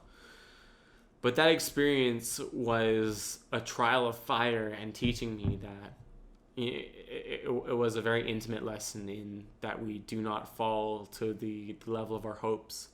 We do not rise to the level of our hopes. We fall to the level of our training. We fall to the level of our practice. My coach always used to say that. He used to say... or we do not rise to the level of our hopes. We fall to the level of our training. He used to say, you fight how you train. Yeah. And people would say, oh, no, trust me, like, I'm puffed out today, but, like, when I fight, I'll be better. And he's like, all right. You won't. If you when you fight, you'll be better. And, coarse language warning for the audience, but it's We've been swearing this whole time. It is what it is. But, like, he said to this guy, he's like, I'm gonna go to your home and I'm gonna rape your wife. Whoa. He's like, so what are you gonna do? Someone's like a fighter said that to you? No, my coach said that to one of his people that he was training. So he was trying to put them in a scenario where they were activated, like their fight or flight was fully activated. Yeah, he was trying to fully activate. He's like, their fight when you fight, you're gonna do it. Okay, well, you're puffed right now. Just want to see his intention in saying that. If I go when I'm gonna leave this gym and I'm gonna go home and fucking ruin your family, essentially. Yeah. And how would you fight in that scenario? Yeah, and then the guy's like, and he's like, like you said, when you fight, you'd be better. Yeah. I just threatened your entire life and your family, and you're not doing shit. Yeah. So it's like, like, at the end of the day, we like to fantasize that, as actors, I'll be better in the audition, I'll be better in the fight, I'll be better in whatever it is. But it's like, train to be the best in that situation. Where are you gonna pull that from? Yeah. You know what you think you're gonna pull that from some weird void where your potential is waiting for you. Yeah. But you are the person in control of creating that potential. That's what we don't like to accept as humans. There is no potential that you're holding away from yourself. There is only the potential you are creating for yourself. The potential that you create through hard work. We all like the hidden reality. Mm-hmm. We all like the fantasy story. We all like like, I've never met a girl that has clicked with me, but like there's going to be this one girl that I'm going to meet at a bar and we're going to live happily ever. No. Like, you have to go out there and find them. Yeah. You have to go there and put out the work. You have to swing. You got to swing and you got to miss. You got to take a shot. You got to put yourself, and that, like, that's kind of like the message I feel is that, like, with your story, with my story, at the end of the day, you've got to be vulnerable. You've got to put yourself out there to be rejected. You've got to put yourself out there to lose a fight. Yeah. You've got to put yourself out there to disappoint, whatever it might be, like, whatever it is, whatever that means in the audience's life, like, you have to put yourself out there to potentially, there's got to, in order for there to be great gain, there has to be great loss, is essentially what I'm saying. And weirdly, and this may sound oddly optimistic or oddly pessimistic to some people, like, for better or for worse, I have achieved 50% of the things that I have amounted to. Like, my goal was to hang out with Team Farang. I almost joined the team, and they flew me out, and we had 4 videos together, and that was a premiere experience of my life, and it was very formulative. But part of my other aspirations for parkour was that I wanted to compete in the art of motion, and I wanted to do well. And then in the moment where I got the chance to do that, I had robbed myself short of that. And then also, I don't know, realistically in that scenario, I don't know if I would have made it to finals. I don't know if I would have made it into the competition, but I don't know. The bottom line is that when you're young, even when you are old, you believe you have some latent potential that you have not activated, but you need to form that in your practice.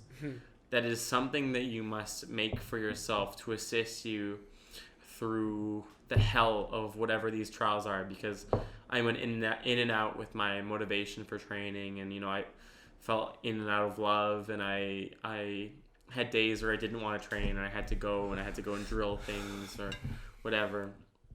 And there are modern translations for that for me with comedy and with acting and things like that. At the end of the day, again, you do not rise to the level of your hopes. You fall to the level of your training. And that seems pessimistic now, but if you raise your training to the premier level of what you're doing, you raise your standard, you raise your you raise the standard for yourself to that, you will be able to fulfill that. Otherwise, if you're withholding your potential for when your time comes, you will not be ready. A lot of people like to think they're withholding their potential, but really that is their full potential with fear. So you just have to remove the fear. Mm-hmm. But yeah, it's interesting. It's like, Everyone likes to, like, for example, this is the typical thing. I don't believe there's a single person in the audience that hasn't heard this before. Oh, I'm smart, I just don't try. Smart people who don't apply themselves. Now, I'm not saying that you're not smart, because I don't believe academics is every single intelligence. But what I'm saying is that if you don't try, there's no way that you accurately know how academic you are. You know what I mean? And that's what I'm saying is that, like, you can't say, oh, I'm this, but I'm this. Like, it's just like, whatever you're saying, like... In what sense? Like, I'm this from this. What do you mean when you're saying that? Like, oh, for example, I'm a good... I'm like book smart, or like I'm street smart, but I'm not book smart. No. For example, like, I'm a good fighter, but in my fights, I just don't fully try. I'm smart, but I just don't study. What do you think drives people to not try in those situations? Like, they think they're a smart fighter. Fear. They're in a life or death situation. That's you're not gonna die in a fight, but it does feel like a life or death situation. I'd imagine. Well, that's what I'm saying is that, like, people have this fear that it's like, if I try 100%, then there are no excuses left when I fail. If I fail, like you are met with your own insignificance. If you do fail in that situation where you do apply yourself 100%, you're afraid if you do apply yourself 100% that it won't be enough. Yeah, that's what I'm saying is that, like, true failure is when you put 100% in and you get 0% back, and you're like, I'm just not enough. So let's ground the situation in reality. Is there a situation where you do put 100% in and you get 0% back? Like, I immediately, my mind travels to the audition realm where, okay, so you do think you get 0% back. You put your heart and soul into sending an audition, you get 0% back. But however, you do gain the experience of having put in that work for an audition. That's a positive mindset. Some people don't have that mindset. For example, I'm using the most relatable example is, like, some people say, oh yeah, I scored 70% in the exam, but I didn't try. It's just like... Why? I mean, well, you did try. That is your 100%. Your 100% is 80%. If you tried 100%, like... I mean, that's your version of 100%. And the thing is that some people deliberately try 80% because it's like, if you try 100% in the exam...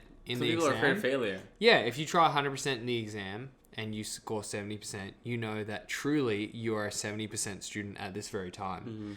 And some people are scared of that. So that's what I'm saying. Some people see that as a reflection on who they are as a person permanently, as opposed to seeing that as a reflection on who they are as a person, or in terms of the work and the progress they have achieved in that moment. You know, they see that as an all-encompassing image of who they are as a person in that moment, or forever.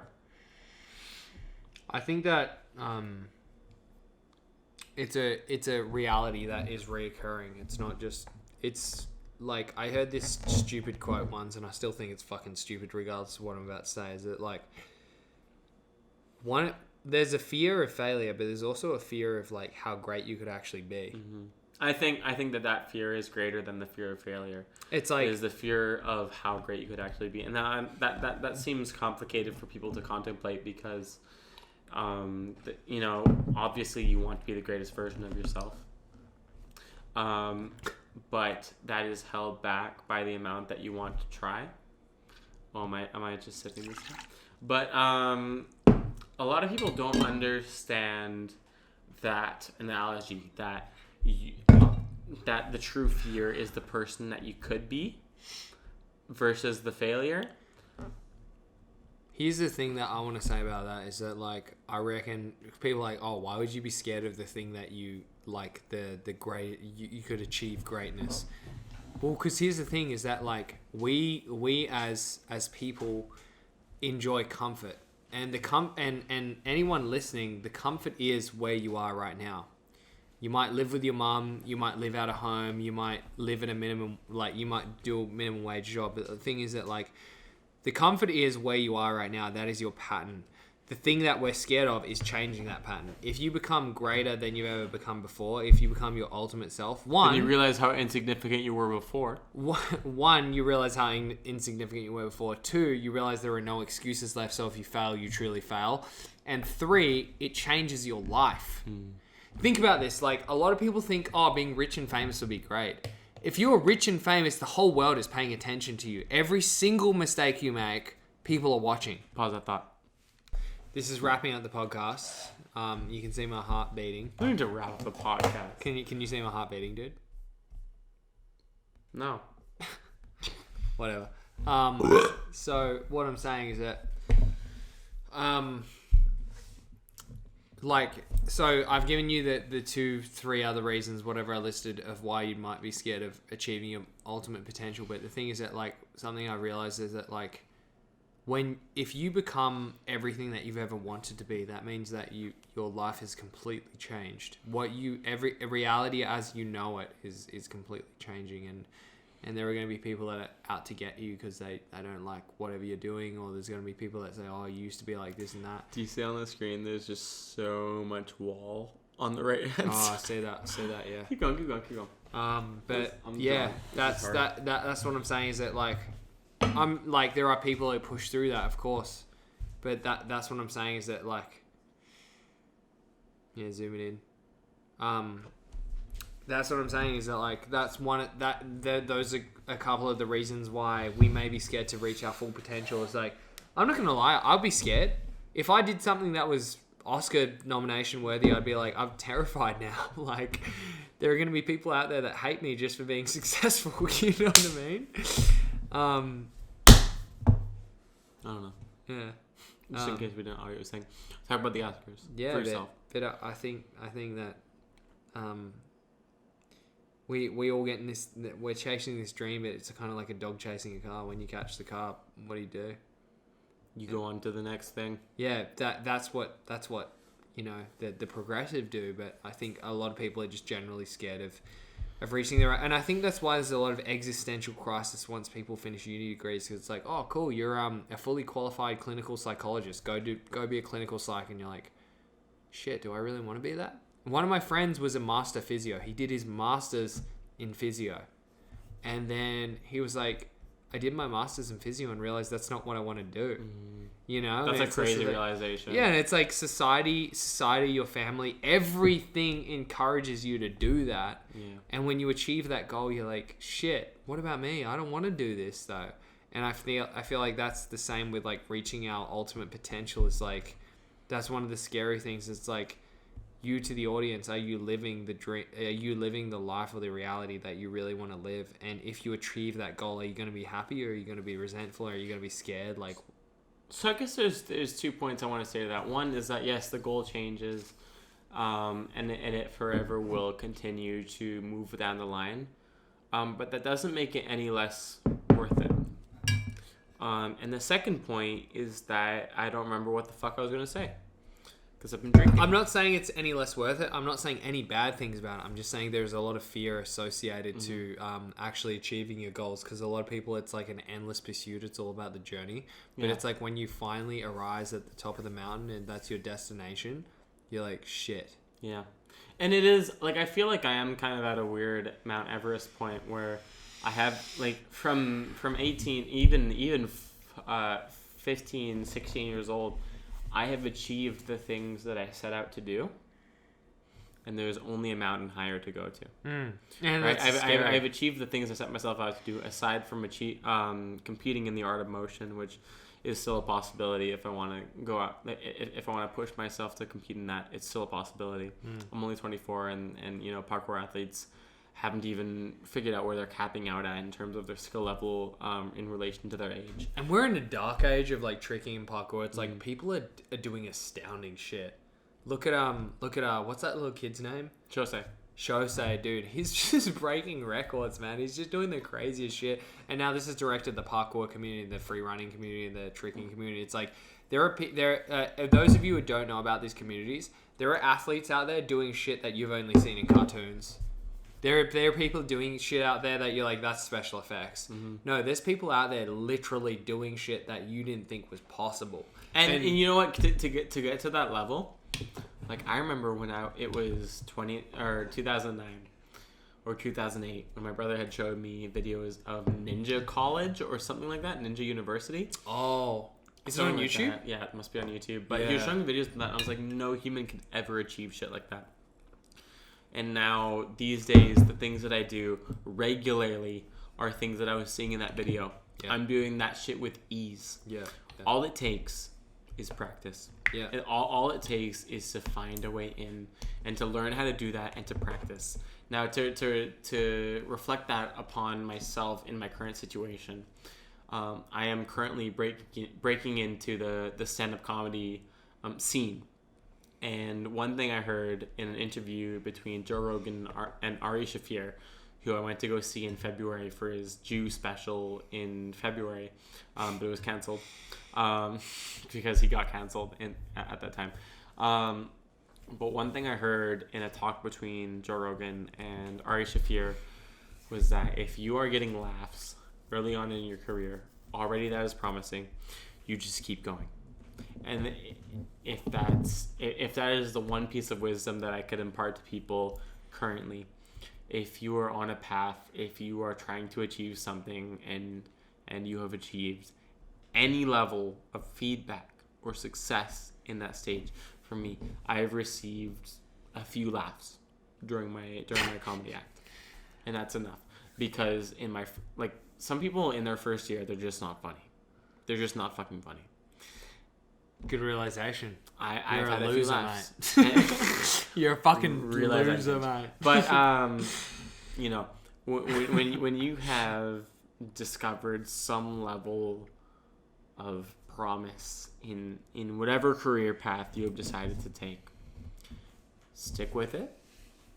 You give it a few years, and things will start to change. I want to be an open micer, and then I want to be a doorman, a doorman, an MC, a headliner, a road comic, a stadium, whatever the fuck the jump is to being a stadium comic. I want to do that. And I heard this in the podcast. It was that if you've seen any level of promise in your career, anything that is indicating that you have found the right thing, stick with it. Give it time, and you will get there. And I think for a person like you that thrusts themselves 110% into everything, that is an uncomfortable reality that many people don't like to face, is that the power is actually all in your hands, and you don't have any excuses. And trust me, from someone that comes from a disadvantaged background, that's not an excuse either. Okay, let's entertain the fact that it is an excuse. So what? You live your whole life and it's shit? You know what I mean? At least you fucking tried. You know what I mean? It's just so if you're just going to say, life wasn't fair to me, which it isn't fair to anyone, so what? Your entire life is shit. So it's so whatever you want to be, that is the uncomfortable reality to many people. It's whatever you want to be, it's entirely in your power. And if you don't become that, it's your fault. What is it that causes us 20-somethings to try and motivate other 20-somethings our age? I think because we're all struggling, really. Because we're all trying to understand who the fuck we are and what the fuck we're doing. The world is a mysterious place, man. Yeah. I listen to paranormal shit all the time, and it's there's paranormal shit in what sense? Ghosts, people listen to ghost stories. People that go out, the people that go to the forest and they're forest rangers and they see shit they can't explain. People that go into the... Okay, I'll tell you something fucking random as fuck, and you can look this up.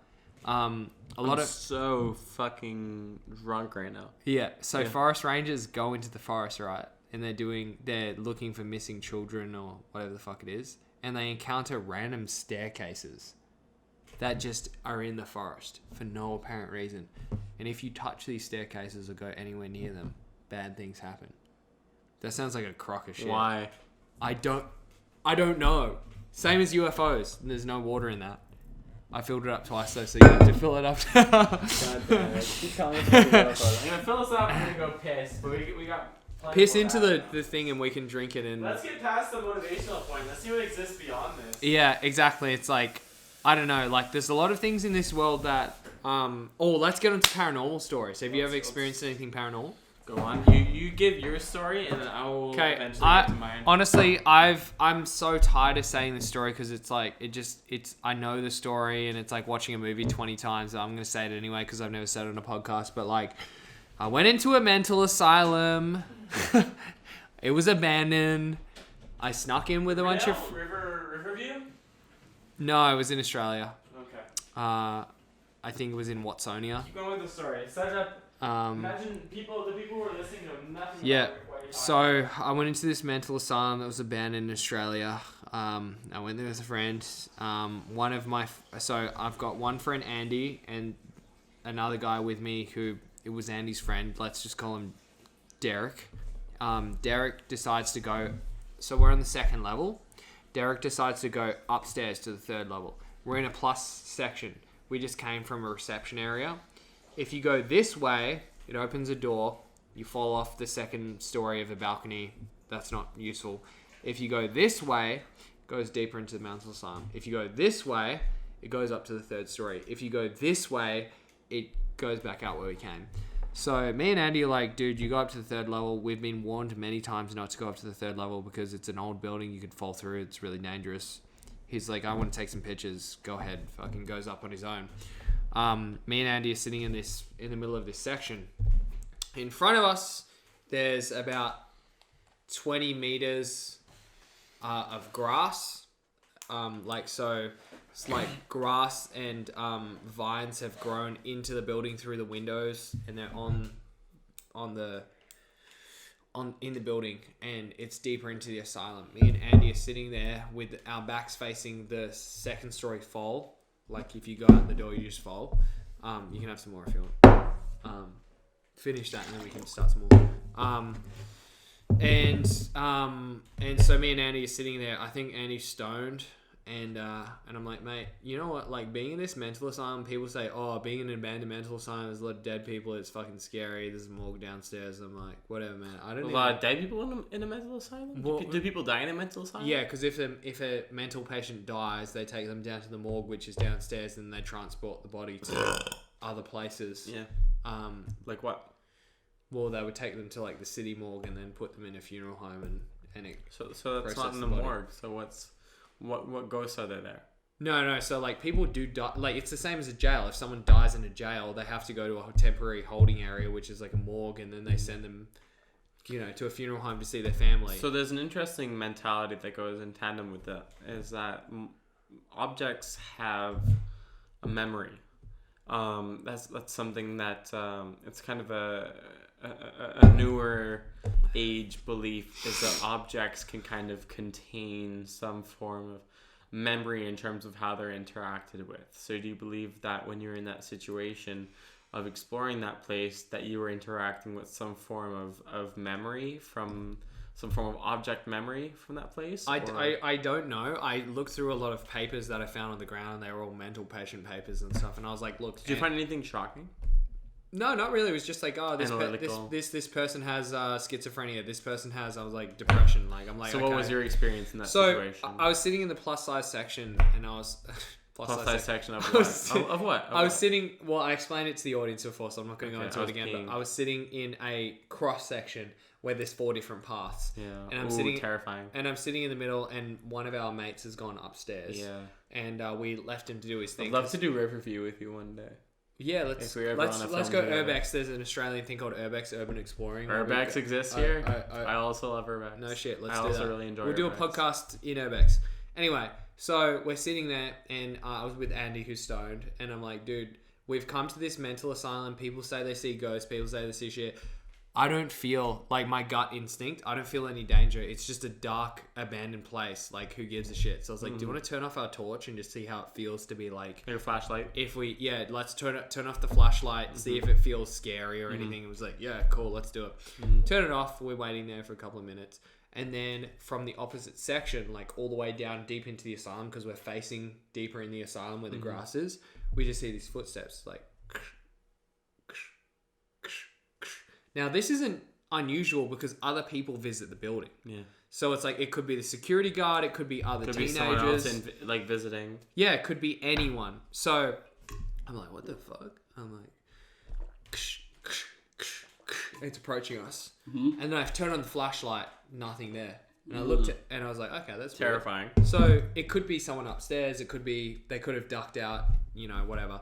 So I looked at Andy and was like, did you hear that? He's like, yeah. I was like, whatever. So I turned off the flashlight. Wait, a couple, maybe 30 seconds. Picks up where it left off. Walking towards us. And I was like, so your breath started increasing. Yeah, You I were was like, getting anxious. what the fuck? This is weird because the moonlight's coming through the window. I can't see anything. I was like looking and then I'm like, and I turned the flashlight on again, and nothing's there. And I was like, I looked at Andy. I'm like, dude, what the fuck? And he's just so chill because he was stoned. Yeah. And I'm like, did you hear that? And he's like, yeah. I'm like, is this guy just fucking bullshitting me because he's stoned? I'm like, what did you hear? He's like, the footsteps, they're coming towards us. Yeah. And I was like, okay, so he definitely did hear it. Yeah.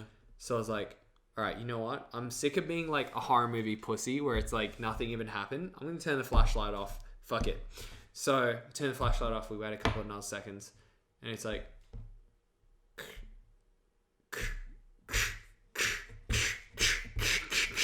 And then we're waiting. So I explained to the audience before, this is a hallway that vines have grown in through the window, so you can hear the crunching of the leaves. Can you hear the leaves under feet? Yes. Okay. Like I could hear pressure crushing them. And then it gets to the point where we're on carpet, so it's like from us to that wall over there, it's like 5 meters. Maybe 5 meters away from us. Yeah, and I'm like, okay. And then it stops because there's a divide between. So we're on carpet, they're on leaves. Yeah.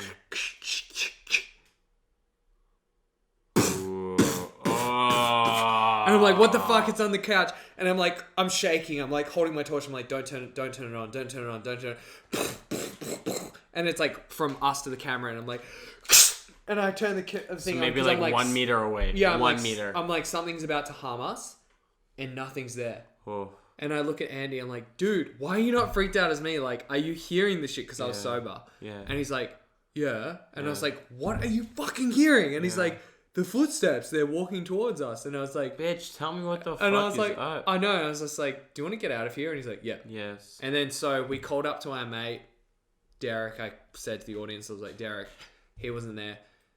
So we left him, which is kind of a dog thing to do. But we called to him. Dog. What do you mean by dog? Dog is like a way of saying like a bad friend thing to do, or like you're so you left him there. You left him there. Like if I stole your water bottle, it's like, Dan, you're such a dog.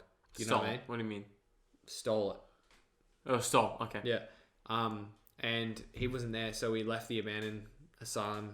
Nothing happened to us or anything. Yeah. I just had this feeling inside. I was like, if that thing gets to us, something bad's gonna happen. You know what I mean? Like, okay, so in this scenario, a ghost reaches you. What do you? What the fuck happens? So imagine this thing that's walking towards you reaches you. What's your fear that's gonna do to you? This is actually something I wanted to share with the viewers, because it's like, we're also scared of ghosts. Ghost is lifting this phone and it drops it. If you think about it, any human being who's fucking above the age of 5 can lift a phone. Like, ghosts can't do shit. If you think about it, like, I wake up and there's a dark presence at the end of my bed. That's scary, sure. Can it beat you up? So that's something that I've found myself being afraid of, especially in my teenage years, was that this is like a weird insight into teenage years, but like I felt afraid of ghosts when I was that age as well. You said about your big house, right? Yeah, I was in a big house and I was always afraid of ghosts popping up. Like, I wasn't afraid of them doing anything to me. I didn't think that far into it, but I was afraid of ghosts popping up and scaring me or whatever. Kind of a weird, like, little schizophrenic fear, but I was afraid sometimes when I was in bed, because I had read this on like Reddit or something, or maybe even 4chan, because I spent 4 years on 4chan between 2008 and 2012. So some people consider that to be the best years of 4chan in terms of content. 4chan was lit for a little while and they killed people and shit. I spent 4 years on B, between like the B random, the random subreddit between 2008 and 2012. It's like Reddit back in the day. It was before Reddit took over. It was Reddit Unleashed, and there wasn't weird shit like and they hacked people as well. It's kind of scary, but if you're on their team, it's chill. Yeah. So There was some weird shit that I read on there. Maybe people were trying to scare each other or whatever, but there were people who talked about ghosts pulling sheets off of them when they're in bed, and sometimes, like, I still think about that here and there when I'm, this age now. But that was something I was really afraid of. Was, okay, for one thing, I was afraid of, when I had settled in bed, I was afraid of a ghost pulling the sheets completely off of me because... So you can't hide. Yeah, because you feel like you can hide from ghosts under your blanket Yeah. for whatever reason, You always go, boom. I did that weeks ago, not to disrupt from your story, but I woke up randomly at about 3 a.m. and I felt something go on my hand, and I was like, "Wah!" And I like hit onto my blanket, and I just fell asleep, and I woke up in the morning and it was like, whatever. Like, what the fuck? What's that? I was I don't know what that was, but Yeah. I fell asleep and it was chill. I had this. Okay, so this is a kind of interesting insight into the mental dealings of Josh Dohy. But back then, I was afraid at bedtime of some like weird, ghostly, sinister presence being at the edge of my bed, and I was afraid. Like it had red eyes, and it was like kind of a ghostly, froggy looking thing, kind of like a little wide mouth or whatever. I was afraid of that being at the edge of my bed, and as long as I didn't open my eyes, it wouldn't be there. Yeah. I wouldn't understand it was there. Yeah. Why does our brain take us to there? Because I don't believe in the realism of that, but what I do believe in is our fear of that, and our like, why do us as humans, like, why do we believe, for one thing, that we feel safe under our covers? And then for another thing, why do we feel afraid of those presences being there when we are in bed? I think that entertaining that there are ghosts, I think that they definitely thrive off fear. Why? Why? Because here's my theory.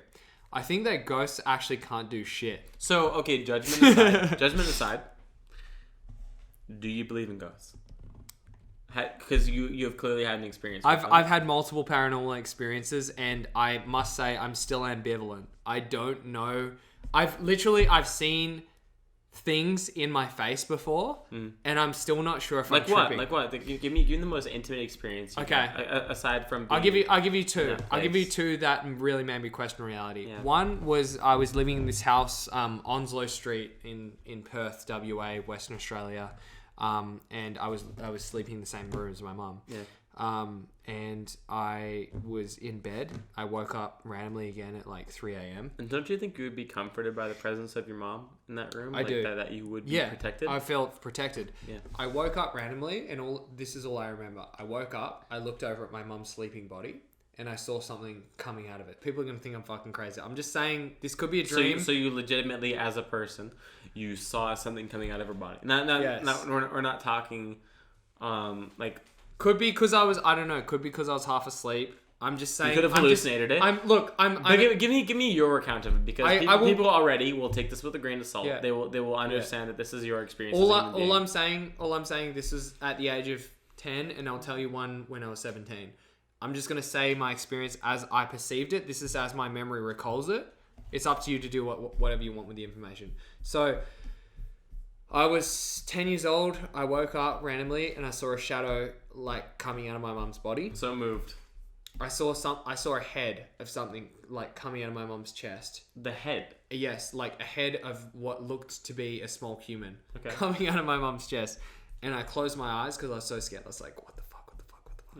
Fucked up thing to see. Yeah. And then when you crack your eyes like this, you peek. You're like, yeah.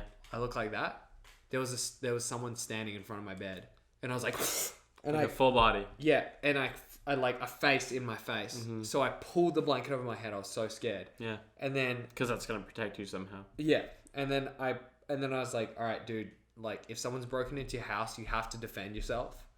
So I opened my eyes. But you know it's not a fucking human. I was like, I opened my eyes under my blanket, and I like just peeked through the crack, thinking the face would be closer. Yeah. And it was gone, completely gone. Yeah. Why? So I have no idea. So again, I don't know what that was, but that happened. When I was 17, a similar experience happened. I woke up because I felt like I was being watched. And I was like, by what? I have no idea. For example... Do you have an idea of what it might have been? If you're playing Smash, for example, and I like peek around the corner and you just feel like someone's watching you, You get that feeling. You can feel when someone's watching. Yeah, like I feel like I do believe that humans have a kind of sense. So extended question: what do you think would conjure that feeling within a human being that someone else is watching them, even if there is no sense perception immediately available to them? I think it's this, that we evolved. If you think about it, before we had flashlights, before we had guns, before we had things that could defend ourselves from the advanced intelligence that we have above other animals. In that order. Like, leopards and lions can't create fucking rifles. Legitimately. So now we have a house that's protecting us.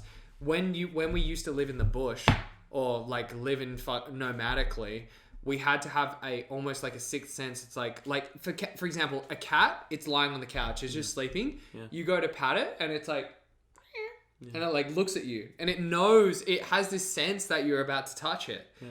So I think that us as human beings, we must have used to be like that. We sleep by a fire and a mountain lion comes close and we're like, shit. What is it? Something's watching us. There's danger. There's a presence nearby. Mm-hmm. So I think that it doesn't necessarily have to be dangerous every time, but like you're sleeping, I come into your room, I feel like you're going to start to come like something's in my room. Mm-hmm. You know what I mean?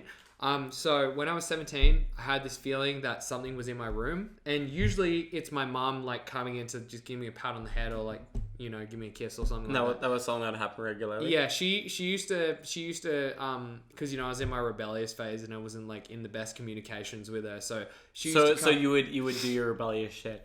But at the end of the day, you would go to bed and sleep, and she would still give you like a kiss goodnight. Yeah. She'd come by when I wasn't being a tough rebellious kid, and she'd be like, "Love you" or something like that.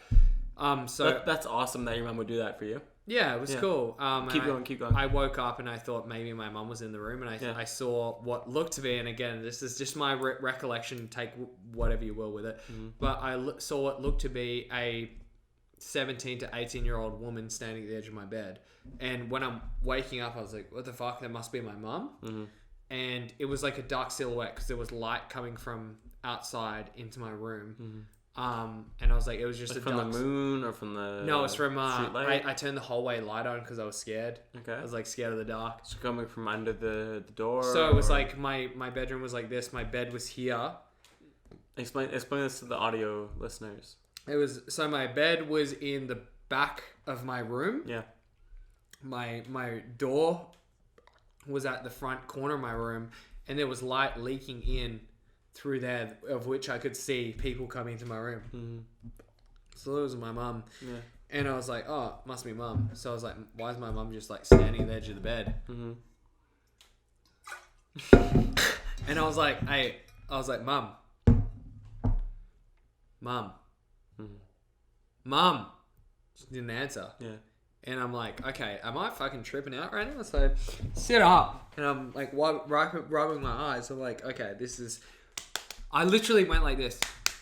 And like to wake myself up. And I was like, no, there's this person still standing at the edge of my bed. And I was like, okay, so what I'm thinking's happened is like somene's broken into my house. Okay, interesting. Are you moving in this scenario? Yes. I sat up out of my bed because the way that sleep paralysis is the way that I understand this. Yeah. However, you're able to move in this scenario. I sat up and I slapped myself in the face. I'm like, am I awake right now? Because I was like, I was questioning myself. I was like, am I awake? Yeah.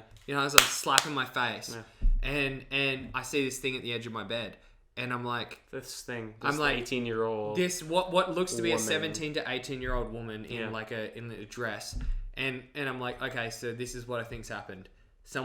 Mum must have left the front door unlocked. Someone's broken into my house. Yeah. I've woken up as they're stealing shit. Yeah. And now they're standing at the edge of my bed like, oh shit, what do I do? Yeah. So I'm like, okay, I think I might have to fight right now. Mm-hmm. So I'm because you're used to fighting. Yeah, I'm like slapping my face. I'm like, well, fight or flight. I'm not going to hide under my bed when there's actually a person in here because they could just stab me through my fucking blanket. And you're also... Know what I mean? Okay, so they could stab you, but also you are a very experienced fighter. You understand how to handle physical conflict. Yeah, I'm like, well, I need to defend my house right now before they get to my mom or whatever the fuck. So there's this thing standing at the edge of my bed. I don't know, it's a person, whatever. And so I'm like slapping my face and it's not disappearing. I'm like, I count in my head 10 seconds because usually So you have affirmed this thing as tangible. You have affirmed this thing as of the physical realm. Yeah. So I'm like, usually after 10 seconds after waking up, you get out of the grogginess and things disappear. You know what I mean? Yeah. And so I'm sitting up in my bed now slapping my face and there's a thing still standing at the edge of my bed. So then... So it's there. Yeah, so I'm like, it's definitely there. There's definitely a person at the edge of my bed, and I can't fully see them because, you know, the light's not on. Come have a seat. So, Lean back. Make sure you see yourself. Oh, shit. Okay. That's a little zoomed in. Yeah. So, essentially, I'm sitting up in my bed, slapping my face. This thing's not disappearing. So, I'm like, okay, so I'm not visualizing shit. I'm going to have to face something right now, whether I like it or not. There's something in my house. I pull my blankets up, I step onto the ground. The moment my foot touches the ground, this presence just hovers backwards. It's not walking, it's hovering backwards looking at me. It's disappearing. No, it's receding. It's not disappearing. It's hovering backwards, like as if someone was walking backwards out of my room. It's retreating. Yeah, it's retreating out of my room. As soon as it gets to the door, I sprint towards the door, and I can't see anything. I'm like, Mum. I look around because I just live with my mum. Mm-hmm. Her room's shut. I open the door. She's like stone cold asleep. And that's my closest experience with, like, in regards to your question, those couple of experiences were the closest thing. Now, what I'm saying is that this is my theory. Unless it touches me, I don't believe it's paranormal. It could be my head. It could just be in my head. Because unless there's something that grabs you and leaves a scratch or something, it's like, okay, that's a proof that there was a physical being there. It's physical proof. But if I'm just running around at nighttime, that could easily be my brain. Yeah. You know what I mean? And knowing you are a very creative human being. Yeah. You are a director, writer, actor, producer. I could have just thought of it. And, you could have entirely dreamed that thing up. Yeah. It could have been some low-level dream that had merged with your own reality. Exactly. Yeah, the only experience I have ever had paranormally, I haven't had anything in waking life. As a younger man, I was afraid of things popping up when I was around my house at nighttime. Yeah, jump scares. I think movies have taught me to be afraid of things at around nighttime. The corner. Yeah, it's just, there was this weird thing. My house had many rooms. I lived in a duplex when I was younger, and there was a living room, and then there was a front living room where we would put the couch. This is kind of funny what's going on. But I had this weird little theory that Satan was behind my couch. behind the second living room couch. And got nothing better to do but hide behind your couch. Nothing. My mind was just traveling. Yeah. And that theory was debunked by just, weirdly enough, getting drunk and moving around my house and being like, fuck you, take me. The most paranormal experience I had was going to sleep, and I would have these dreams in the upstairs bathroom of having some form of an argument with a ghost. Like, fuck you! Like, I was like full on like arguing with this ghost. Like, get the fuck out of my house! You are not fucking welcome here! Get the fuck out! Like, I was like fucking angry at this ghost. Like, do not be here. Do not terrorize my family. Do not, like, just get the fuck out. And that was the extent of whatever paranormal experience I had in my own home. Just being like, get the fuck out. Because a dream? It was a dream. Right. It was a full on dream. That was my only experience with paranormal, with the realm of the paranormal. Could you grab some Diet Coke?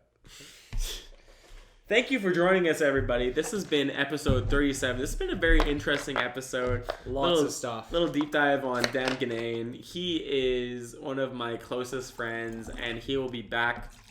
Bet your fucking bottom dollar, unless we have a fucking weird ass argument about, like, if I become a ghost, he's gonna not welcome me into his house. That's that, because he's racist against ghosts, and that's transparent. But if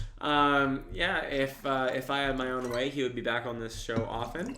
And you can catch him on Instagram at Instadan Ginnane or at Instadan Kicks. Yeah, Instadan Ginnane is the actor one. If you want to see me doing flips, go to Instadan Kicks. You can catch him on there. We just came up with a little Christmas thing. And thank you for watching. Thank you, Wes. Thank you, Greg. Thank you, Kevin. Thank you, Brody. Thank you, everybody. Thank you, Colin, for the fucking intro. Thank you, everybody, for watching. And this has been episode 37. It's been a very interesting one. I'm so drunk. But thank you, everybody, for watching. He doesn't drink often. So, cheers to Josh. That's I wish we had eggnog. We do. Yeah, we do. So, thank you everybody for tuning in. There are many podcasts to watch online, and if you are watching this one all the way to the end, like, I really do appreciate that. Like, you have so many hours in a day, and you have spent whatever watching. No, this has been interesting. It's been a really interesting one. So thank you so much for watching this. I really do appreciate you. This has been Get Up episode 37 with Dan Ginnane. He is one of my closest friends, and I really enjoy having him around. So give him a big round of applause, and I'll catch you on episode 37. Bye bye. Next Monday.